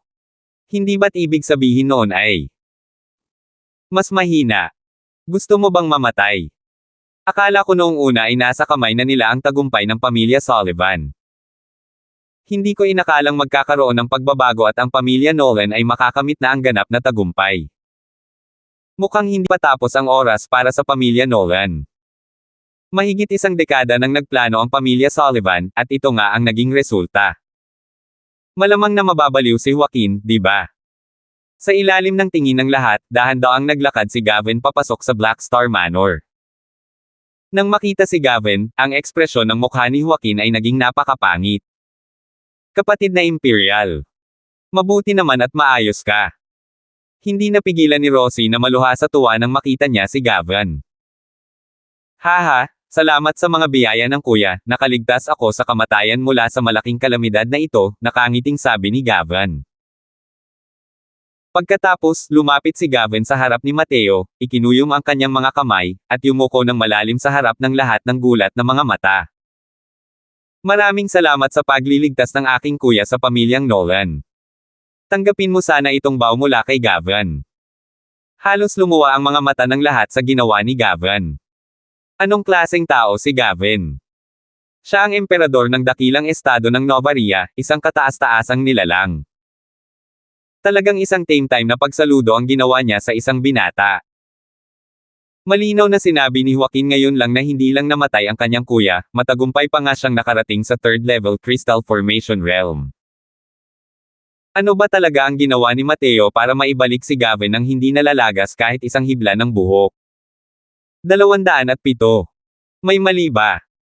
Malaki talaga ang respeto ng kamahalan kay Mateo. Kahit na isang napakalaking nilalang si Mateo, isa lamang siyang second level spirit condensation realm. Ano nga ba ang ginawa niya? Sa ating estado ng Novaria, ang third level crystal formation realm ay isang walang talo na pag-iral. Anong klaseng trump card mayroon si Mateo para maibalik ng ligtas ang kanyang kamahalan? Higit sa lahat, bumalik na ang kanyang kamahalan, pero si Joshua. Iyan ay isang third level crystal formation realm. Hindi niya maaaring. Hindi ko talaga kayang isipin kung anong klaseng pag-iral ang kayang pumatay sa isang third level crystal formation realm martial artist. Kahit pa may kakampi si Mateo na isang fourth level crystal formation realm martial artist, kahit papaano ay makakatakas si Joshua kung hindi niya ito matatalo, di ba? Maliban na lang kung. Ang mga taong ito ay nangangahas ng huwag itong isipin. Para hindi man lang mabigyan ng pagkakataong makatakas ang isang third level crystal formation realm, anong klaseng pag-iral ang kailangan para doon? Pero kung mayroong ganong nilalang sa panig ni Mateo, hindi niya kailangang lumaban ng ganito kahirap. Habang tumatagal ang pag-iisip nila, lalo silang hindi maintindihan. Pero isang bagay ang malinaw, tiyak na hindi na nila maaaring ituring si Mateo na parang bata. Siya na ang may kapangyarihan sa lahat ng tao rito. Nagbibiro ka siguro. Maging si Gavin ay nagbigay sa kanya ng isang tame time na pagsaludo at tinawag siyang Little Brother Croswell ng may paggalang. Kung tinatrato pa rin nila si Mateo na parang bata, kung gayon ay nakakalimutan lang nilang dalhin ang kanilang utak kapag umaalis sila ng bahay. Kamahalan, ang pagtawag sa anak ko ng ganyan ay parang pagpatay sa kanya. Natigilan si Henry. Tinawag ni Gavin si Mateo bilang nakababatang kapatid. Ano ang itatawag niya rito? Sumigaw si Gavin at sinabing, sa bawat isa sa kanya. Dahil sa talento ni Kuya Croswell, tiyak na tatawagan natin siyang kamahalan sa hinaharap. Ngumiti si Mateo at sinabing, mabuti naman at maayos ang kamahalan. Dahil dumating na ang kamahalan, hindi ba't oras na para hanapin natin ang pamilya Sullivan at Wagner para ayusin ang mga problema? Tumanggaw si Gavin at sinabing, oo. Sa nakalipas na 12 taon, labis akong nalungkot bilang emperador. Ngayon, matapos makuha ang tulong ni Little Brother Croswell, dapat talaga natin silang hanapin para bayaran ang utang na ito. Pinagmasdan niya ang paligid at maautoridad na sinabi, alam kong marami sa inyo ang sumama sa pamilya Sullivan. Ayos lang. Hanggat malinaw kayong lahat sa pamilya Sullivan ngayon, ang mga nakaraang bagay ay mabubure. Kung mayroon mang matigas ang ulong hanggal, ang kanilang buong angkan ay papatayin. Talagang walang pagpaparaya. Tumingin si Mateo sa likurang bahagi ni Gavin at tahimik na pumuri sa kanyang puso. Bilang emperador, medyo malambot si Gavin, ngunit hindi siya isang malambot na Persimmon. Ang kanyang kahinaan ay kaugnay lamang ng pamilya Sullivan. Ngayong napilitan siyang magdesisyon ng pamilya Sullivan, sa wakas ay nagpasya siyang huwag ng tumakas. Ang galaw na ito ay talagang napakatalino. Kasama ang patpat at carrot, si Gavin ay bihasa sa landas ng emperador. Ang mga puwersang naroon ay hindi nag-iisa ng walang sinuman.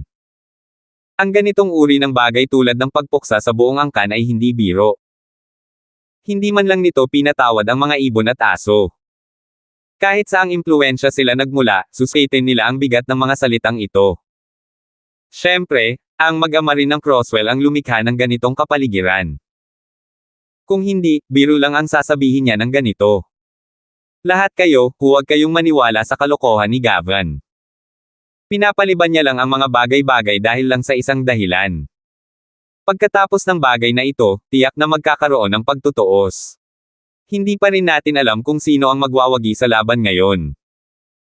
So Joaquin, hindi ka pa rin umaasa na lilito si Joshua, di ba? Dahil nandito ako, dapat ay nahulaan mo na rin ang magiging resulta niya, nakangising sabi ni Gavin. Nang maalala ang ataking iyon mula kay Affleck, si Gavin ay puno pa rin ng kaba ngayon. Masyadong malakas.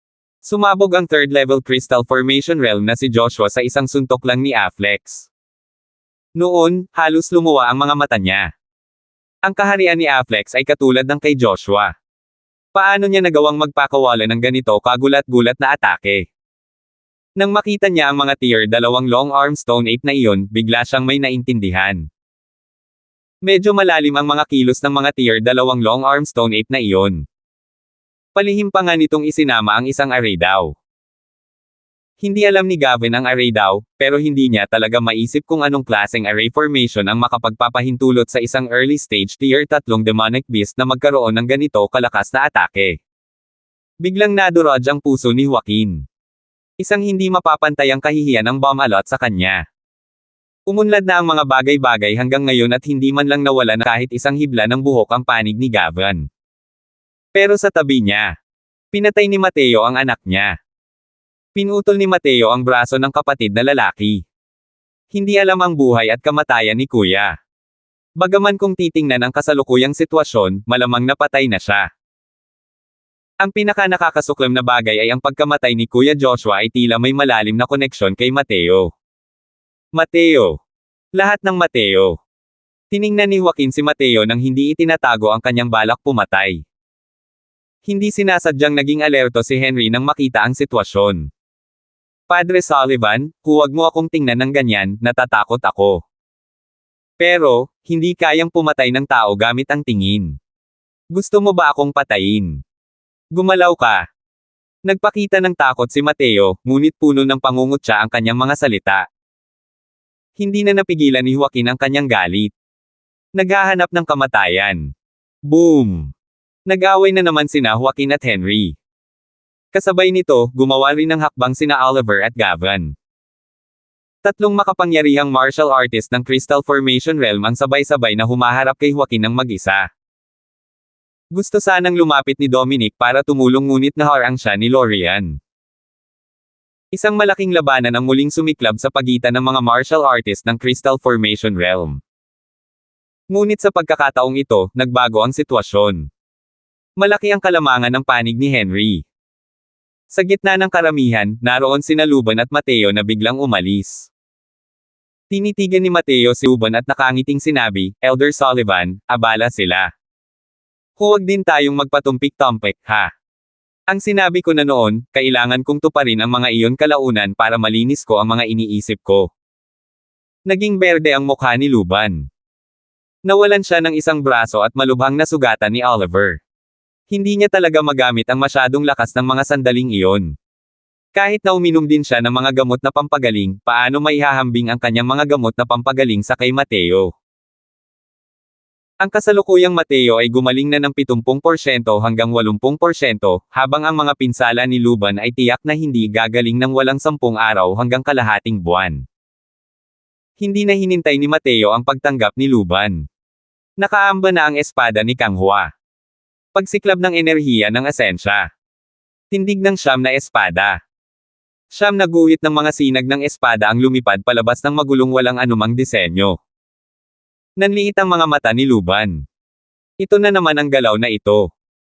Gustong ipakita ni Luban ang Tranquil Soul Step para maiwasan ang ataking ito, pero ang lakas niya ngayon ay wala pa sa 50% ng kasikatan niya.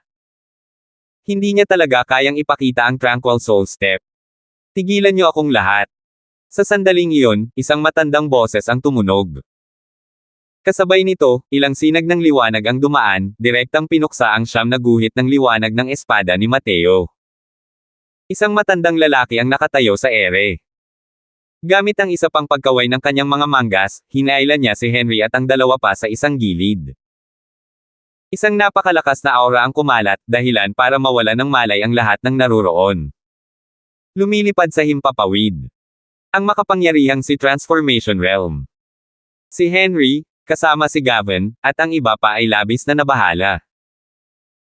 Mula sa sitwasyon kanina, ang makapangyarihang nilalang na ito ng si Transformation Realm ay malinaw na kumampi kay Joaquin.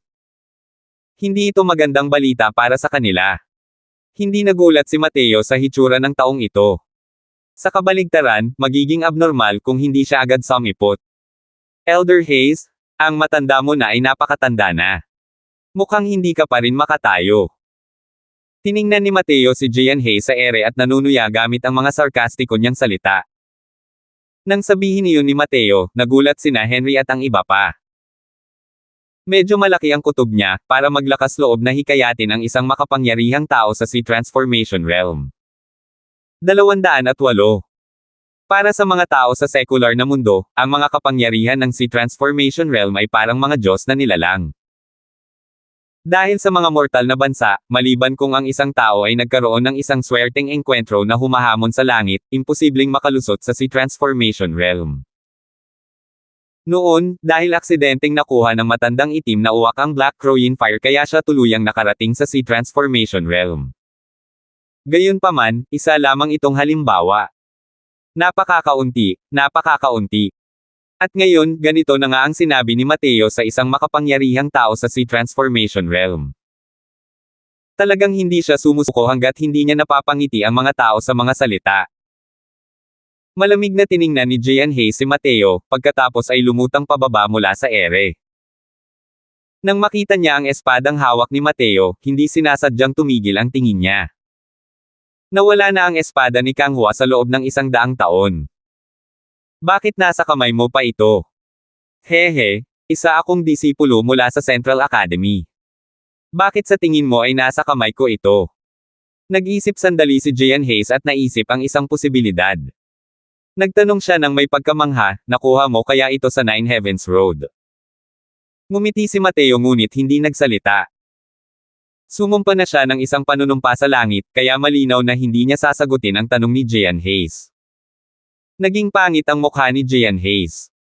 Kung nakuha talaga ni Mateo ang Kang Hua Sword sa Nine Heavens Road, hindi magiging madali ang lahat. Nawala si Yandel sa loob ng 100 taon. Pumunta nga siya sa estado ng Nova Rias Nine Heavens Road para gampanan ang tungkulin bilang tagapag-alaga. Ang mas nakakapangilabot pa ay ibinigay niya ang Kang Hua Sword kay Mateo. Mula nang itatag ang Tranquil Cloud Sect, napakaraming tao ang nakalusot sa Nine Heavens Road. Ngunit napakakaunti ng mga taong makakakuha ng mana ng tagapag-alaga. Ang pagkuha ni Mateo ng Kang Hua Sword ay kumakatawan sa pagkilala ni Yandel. Walang nakakaalam tungkol sa pagganap ni Mateo sa Nine Heavens Road. Pero kitang-kita ng lahat ang pagsang-ayon ni Yandel. Nawala na si Yandel sa loob ng 100 taon. Wala talagang pakialam kung may taong pumapayag o hindi kay Mateo. Pero si Yandel ay may ibang pagkakakilanlan, na siyang kasalukuyang hallhead ng Marshall Hall, ang amo ni Jack. Hindi pa kilala ang ganitong uri ng relasyon sa mga nakababatang henerasyon ng Tranquil Cloud Sect. Pero sina Gian Hayes at Jack ay nagmula sa iisang panahon. Siyempre, alam niya. Kung alam lang ni Jack na si Mateo ang may hawak ng Kanghua Sword, tiyak na bibigyan niya ito ng espesyal na atensyon. Kahit si Miggy Orleans, ang pinuno ng Marshall Hall, ay hindi kayang galitin siya, lalo na siya, si Jean Hayes. Sa pag-iisip nito, hindi na inabala ni Jean Hayes si Mateo.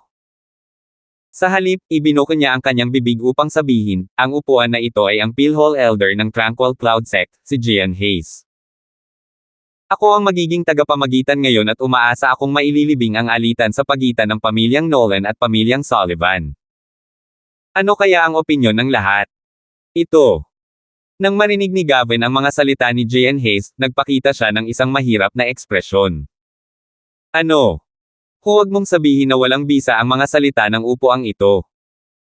Sumimangot si Jean Hayes at mukhang hindi nasisiyahan. Biglang nadurog ang puso ng lahat ng dali-dali nilang sabihin, huwag kang maglakas loob. Mabuti at hindi kayo nang ahas. Bagamat hindi nakikialam ang sekta sa mga secular na gawain, hindi rin namin inaasahan na mangyayari ang ganitong uri ng alitan ng magkakapatid. Kayong lahat ang mga piling tao sa secular na mundo, kaya dapat ninyong pag-isahin ang inyong mga pagsisikap upang magtulungan para sa sekta. Paano ninyo nagagawa ang ganitong uri ng bagay na nakakasira sa sarili? Malamig na sabi ni Jean Hayes. Kahit alam niyang may intensyon si Jean Hayes na ipagtanggol ang pamilya Sullivan, wala nang magagawa si Gavin tungkol dito kahit pa may kung anong ayaw sa puso niya. Kung isasantabi ang mataas na pagkakakilanlan ni Jean Hayes, batay lamang sa kanyang lakas sa Sea Transformation Realm, sapat na rin ito para lipulin ang lahat ng taong naroroon. Ano ang magagawa niya?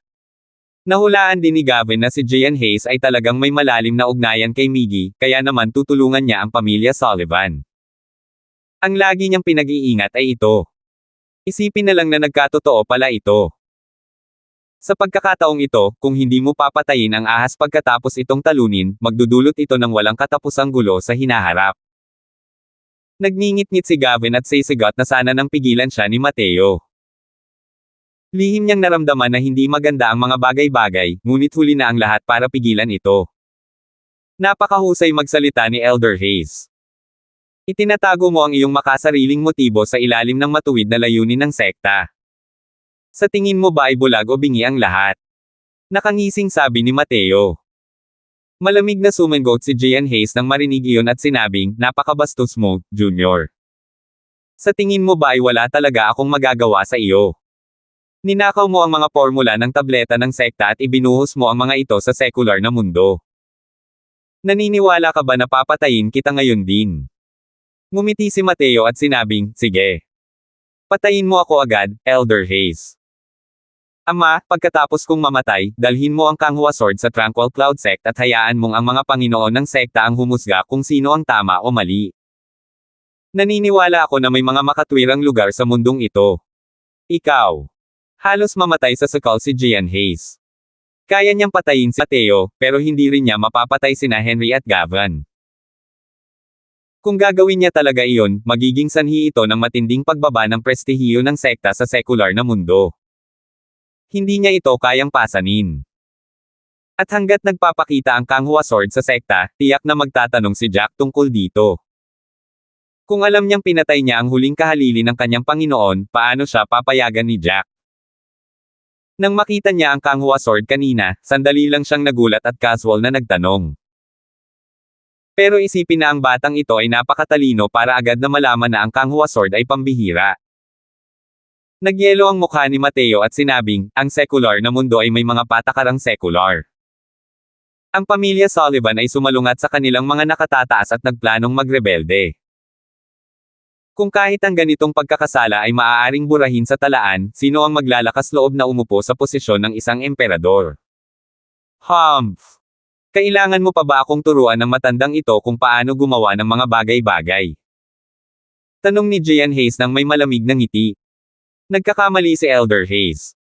Hindi kita tinuturuan kung paano gawin ang mga bagay-bagay, pero may sinasabi lang ako sa iyo. Siguradong patay na ang mag-ama ng pamilya Wagner at ang magkapatid na pamilya Sullivan. Kahit pa bumaba ang Jade Emperor ngayon, hindi niya rin mailigtas ang mag-ama ng pamilya Wagner at ang magkapatid na pamilya Sullivan. Malamig na sabi ni Mateo.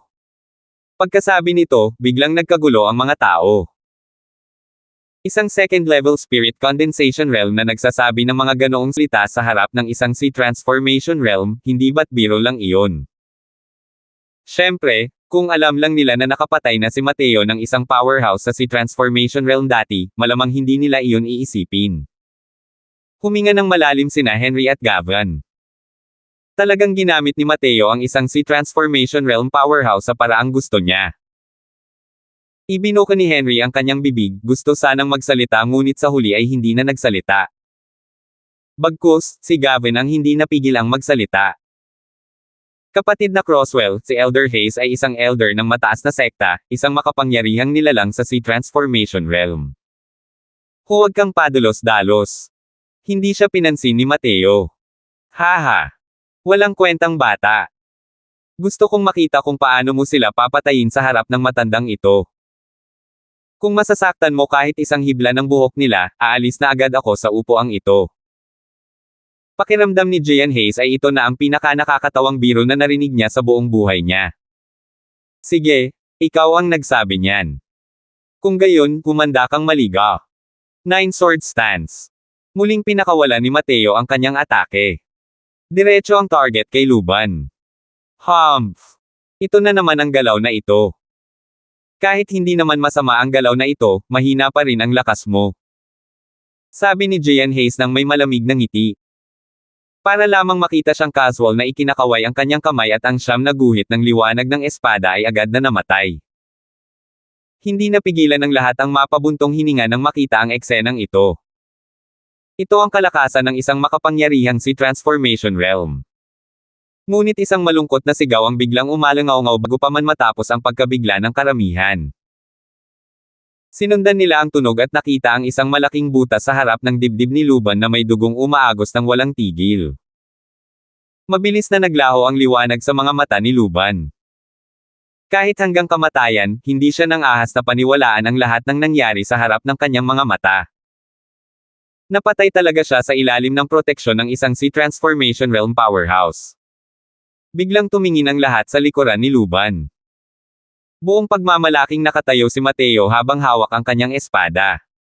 Biglang nagbago ang ekspresyon ni Gian Hayes. Marahang hinampis niya ang palad patungo kay Mateo. Ang katawan ng huli ay pinatay ng walang kahit kaunting pagtutol. Katawan ng avatar. Minaliit talaga kita. Sabi ni Gian Hayes habang nagngangalit ang mga ngipin sa puot. 209. Pangalawang kapatid. Nang makita ni Joaquin ang kalunos-lunos na kalagayan ni Luban, sumabog ang kanyang galit. Mateo. Kung hindi kita papatayin, ako, si Joaquin, ay mas mababa pa ako sa tao. Nabaliw ng husto si Joaquin. Ang tatlong pinakamalapit na tao sa pamilya Sullivan ay namatay sa kamay ni Mateo. Ang balak pumatay sa dibdib ni Joaquin ay halos sumalpok sa kalangitan. Mateo. Mamatay ka. Tahimik at malalim na ice palm. Ang buong lakas na atake mula sa isang second-level crystal formation realm ay naging dahilan upang biglang bumaba ang temperatura ng Great Hall. Si Mateo, na siyang dumaranas ng matinding lamig, ay nakaramdam ng walang hanggang lamig na dumarating, halos nagyelo ang buong katawan niya. Lumukat ang mukha ni Henry at agad na pinakawalan ang violent blaze transforming dragon. Ngunit bahagyang gumalaw mga kamay ni Gian Hayes, at isang walang katapusang bola ng enerhiya ng asensya ang natipon sa kanyang palad. Ugong. Bumangga ang dragang apoy sa bola ng enerhiya ng asensya sa himpapawid. Isang malakas na pag-atras ang nagpalipad kay Henry palabas, at bumagsak ng malakas sa pader. Ito ang tunay na pagkakaiba sa pagitan ng Sea Transformation Realm at Crystal Formation Realm. Luwag lang ang mga kilos ni Gian Hayes, pero hindi man lang nakayanan ni Henry ang suntok na ito. Kung may ibang makikialam, hindi na magiging ganoon kadali sa susunod. Malamig na sabi ni Gian Hayes. Dahil sa kanyang pagkakakilanlan bilang sugo, hindi kayang salakayin ni Gian Hayes si Mateo. Ngunit kung si Joaquin ang pumatay kay Mateo, natural lamang na hindi magreklamo ang iba. Nang makitang nasugatan si Henry, dumilim ang mukha ni Mateo. Galit na galit talaga siya. Lumapit na ang tranquil profound ice palm ni Joaquin, ngunit wala ni Katie ting na balak umiwas si Mateo. Mamatay ka na, Mateo. Mabangis ang ekspresyon ni Joaquin nang dumapo ang isang palad sa katawan ni Mateo. Mag-ingat ka. Nagbago ang mukha ni Gian Hayes nang magbabala siya. Huli na. Si Mateo na nagyelo ay biglang nag-iba ng anyo at naging isang bungkos ng dilaw na apoy at nagsimulang masunog ang palad ni Joaquin. Apoy na parang asensya. Malinaw na naunawaan din ni Joaquin kung ano ito at hindi niya napigil ang mapaigtad. Dali-dali niyang binawi ang kanyang palad, ngunit huli na ang lahat. Agad na gumapang pataas ang apoy mula sa kanyang palad. Isang nakapangangilabot na apoy ang agad na sinunog ang kanyang palad at naging abo. Pero hindi pa tapos. Unti-unting sinunog ng cleansing sandal sacred flame ang buong katawan ni Joaquin na parang mga uod na namumugad sa buto. Sa isang iglap, si Joaquin ay naging isang taong nasunog. Paano makakayanan ni Joaquin ang lakas ng isang tier 4 na essence fire? Isang pagbagsak ng aspili ang narinig sa buong malaking bulwagan. Tanging ang malungkot na sigaw ni Joaquin ang umalangaw-ngaw. Ginamit ni Mateo ang tunay na katawan ni Cleansing Sandal Flame Lotus para lumikha ng isang avatar body ngayon lang at hindi niya pinakawalan ang apoy sa pamamagitan ng kanyang mga meridian. Ito ang pinakamalakas na estado ng Cleansing Sandal Sacred Flame. Lumapag ang palad ni Joaquin, pero siya mismo ay tumalon sa isang hukay ng apoy. Pagkatapos ng ilang dosenang paghinga, ang malauling na si Joaquin ay bumagsak sa lupa at nanatiling nakadapa. Siya ay sunog na at hindi na makilala. Hugis ng tao lamang ang makikita. Nagpalitan ng tingin ang mga naroon, ang kanilang mga mata ay nagpapakita ng masalimuot na damdamin. Hindi nila alam kung ano ang sasabihin. Ngayon, ang pagkabigla na ibinigay sa kanila ni Mateo ay labis na matindi.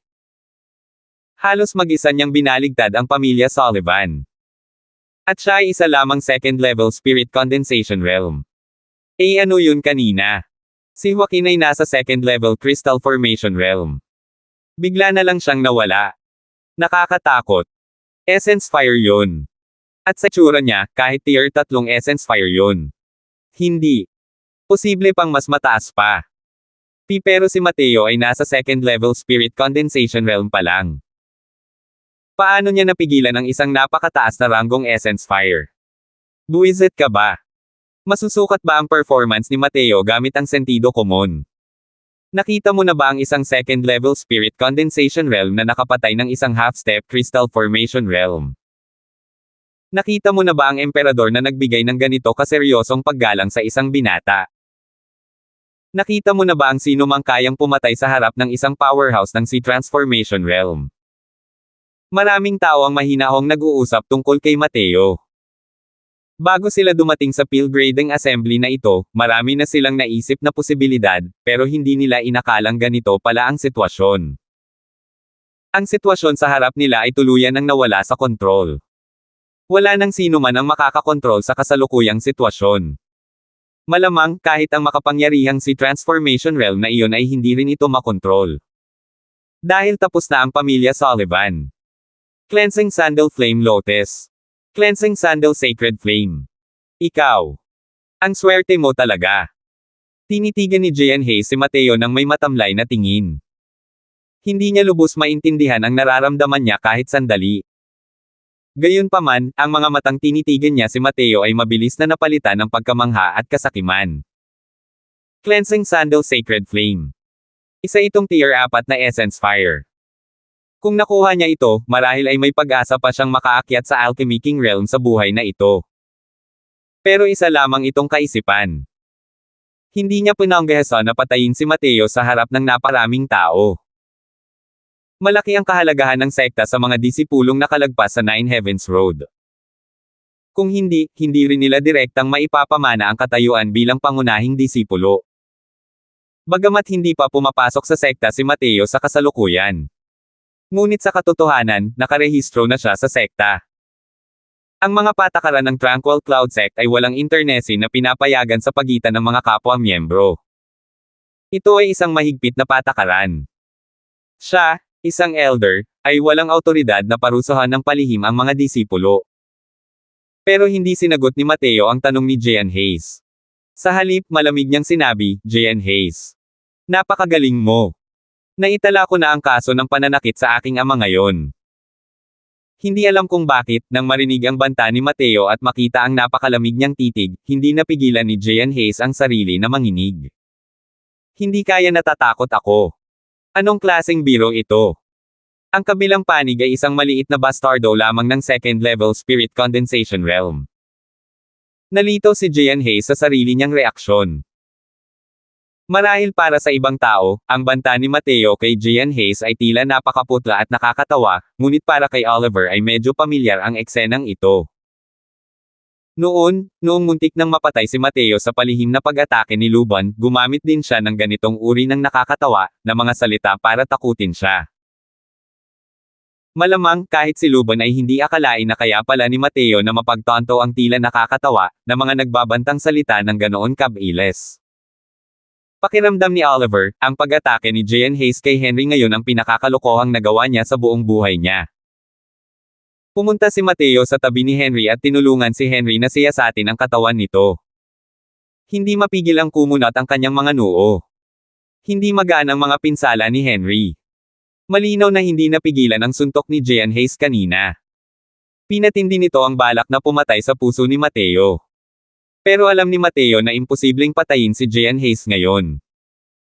Kaya niyang patayin ang matandang lalaki ng itim na uwak noong isang pagkakataon dahil sa kanais-nais na tiyempo, geografiya, at mga kondisyon ng tao. Wala ni isa ang maaaring tanggalin. Hindi na ito maaaring ulitin pa. Kahit na maramdaman ni Mateo na mayroon ding apoy sa katawan ni Gian Hayes, imposible ring magpakita ng pagsabog ng apoy para pasabugan ang kabilang panig. Bagamat maaaring isang alchemist si Gian Hayes, isa rin siyang tunay na powerhouse ng Sea Transformation Realm. Kahit na kulang ang kanyang combat power, hindi rin ito isang bagay na kayang tapatan ng mga taong narito. Guru Oliver, maaari mo bang ilabas muna rito ang aking ama, sabi ni Mateo. Sige. Hindi nagatubili si Oliver at direktang sumang-ayon. Humph! Pinatay mo ang magkapatid na Sullivan family at gusto mong umalis ng ganito na lang. Hindi ba masyado mo akong minamaliit? Malamig na sabi ni Gian Hayes nang makita ang sitwasyon. Muling pinakawala ng aura ng isang Sea Transformation Realm, dinurog ang lahat hanggang sa sila ay mawala ng hininga. Ano? Gusto ba tayong patayin ni Elder Gian Hayes para makaganti sa tatlong magkakapatid na iyon? Naaalala ko na may nagsabing kung may makakasakit ng kahit isang buhok ng magkapatid na Sullivan family sa harap niya, agad siyang mawawala. Mukhang parang pag-utot lang ang mga sinabi ng sect elder. Nakangising sabi ni Mateo. Hindi napigilan ni Gian Hayes ang pagyanig ng marinig iyon. Naisip pa rin niya ang mag-skate ngayon, pero hindi niya akalain na nakalimutan pala ito ni Mateo at muling binanggit ang bagay na ito. Sa pagkakataong ito, ang mukha niya, isang elder ng sekta, ay tuluyang nawala. 210. Humph! Kahit hindi ko pakialaman ang mga bagay-bagay tungkol sa pamilyang Sullivan, natural lang na may mga taong mag-aalala tungkol dito. Mabahong bata, hintayin mo na lang na matanggap ang apoy ng puot mula sa pamilyang Orleans. Nakahanap ng paraan si Gian Hayes para makababa siya sa entablado. Hindi na kailangang maabala ito ni Elder Hayes. Kahit gumuho ang langit, ako, si Mateo, ang sasalo nito. Kung bago pa man ngayon, tiyak na mapapaungol si Gian Hayes sa pangungutya sa mga salitang ito. Pero ngayon, walang humpay ang pagdating ng mga pamamaraan ni Mateo. Malinaw na ang lakas niya ay second-level spirit condensation realm lang, pero dahil doon, madarama ni Gian Hayes, isang powerhouse ng Sea Transformation Realm, na mahirap talagang talunin si Mateo. Kahit nalaganap ang kanyang mga salita, talagang may kapangyarihan si Mateo na maging malaya. Gayunpaman, hindi niya planong palayain si Mateo ng basta-basta. O kung hindi, saan niya ilalagay ang mukha ng matandang ito? Dahil tapos na ang usapin dito, asikasuhin na natin ang mga panloob na usapin ng sekta. Mateo, palihim mong ninakaw ang mga formula ng Pildores ng sekta at ipinakalat ang mga ito sa sekular na mundo. Hindi mapapatawad ang kasalanang ito. Noong una, pumunta ako rito para tanggapin ka sa sekta. Pero ngayon, bilang isang elder ng sekta, wala akong ibang magagawa kundi samahan ka papunta sa sekta para hintayin ang desisyon ng sekta. Susuko ka na ba o gusto mo akong kumilos? Muling nabawi ni Gian Hayes ang kanyang napakaarte na elder ng sekta sa sandaling iyon. Ang mga bagay-bagay sa pamilya Sullivan ay tiyak na mangyayari. Kahit siya ay walang magawa tungkol dito.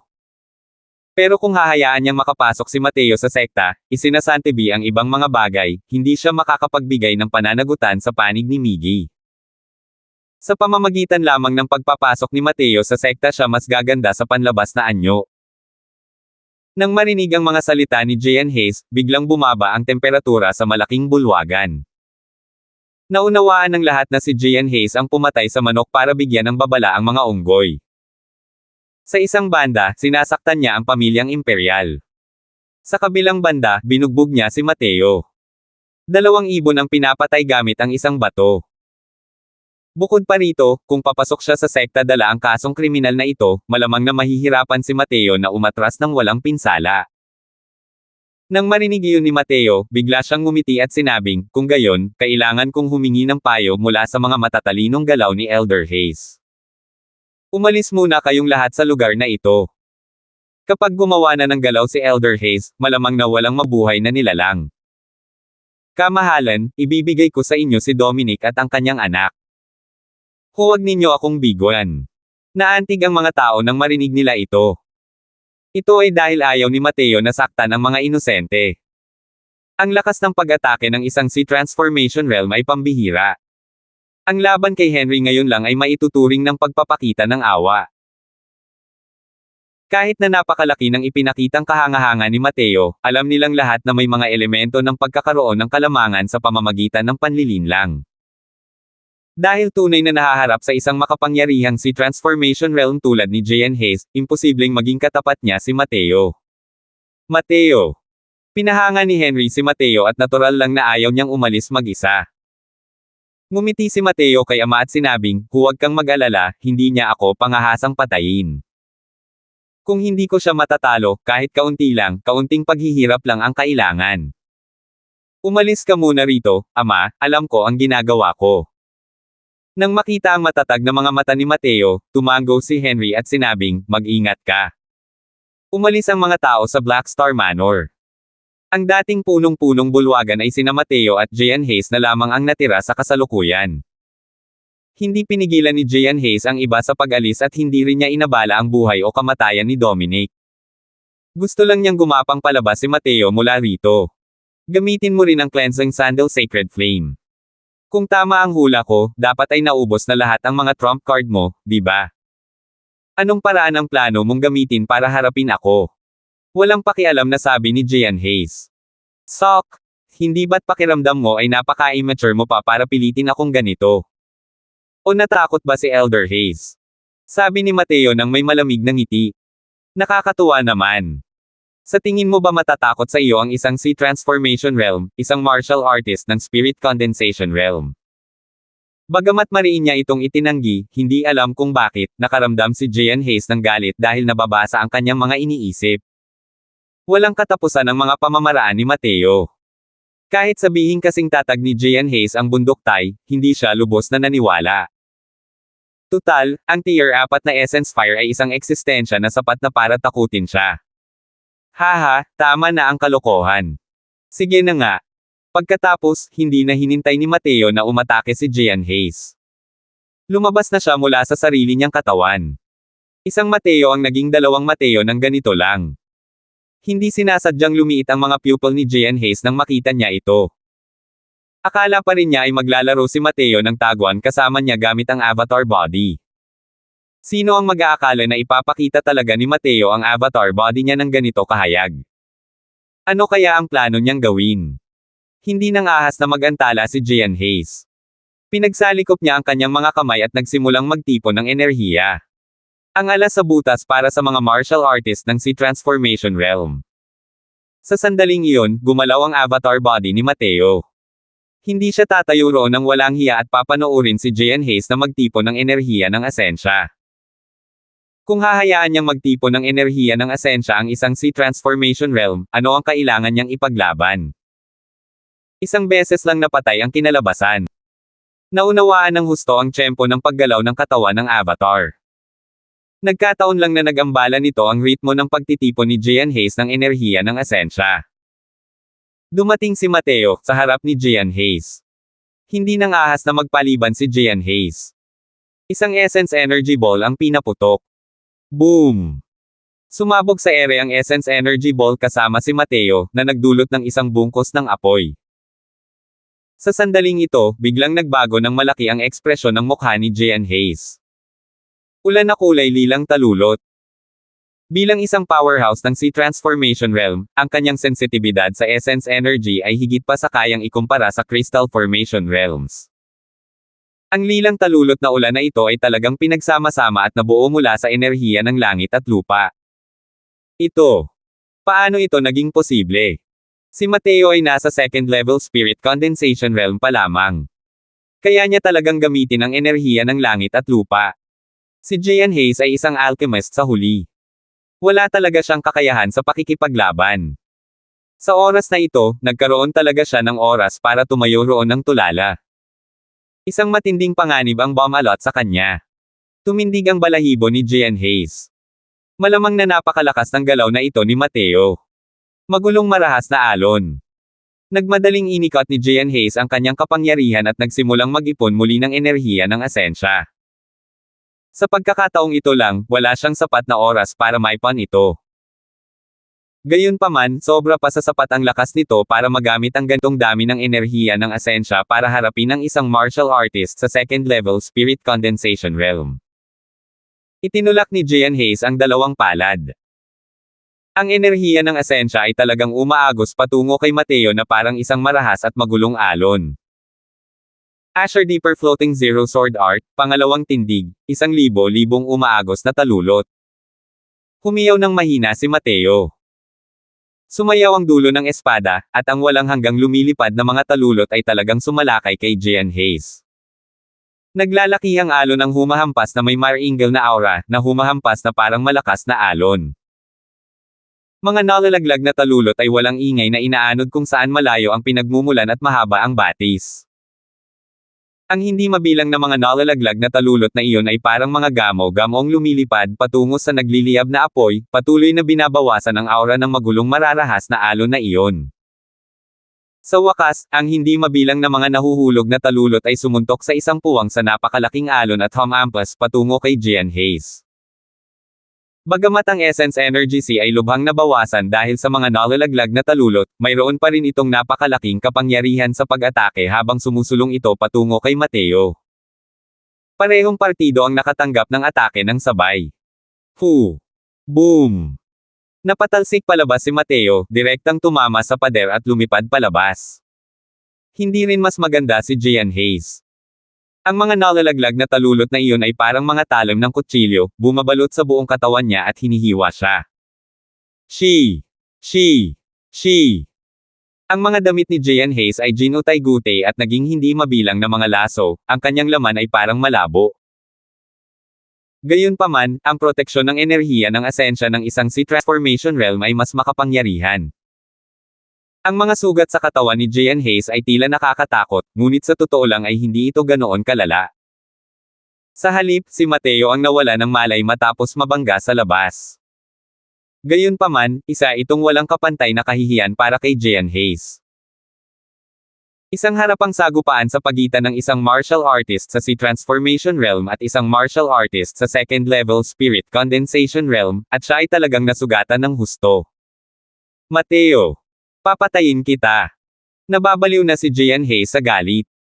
Dali-dali siyang lumabas ng Black Star Manor at pinakawalan ng isang palad patungo kay Mateo. Hindi pa nakakaalis ang mga tao sa labas. Nang sabihin nila ang eksenang ito, hindi nila maiwasang magulat ng husto. Salamat po at sinamahan ninyo ako, ingat lagi mga master.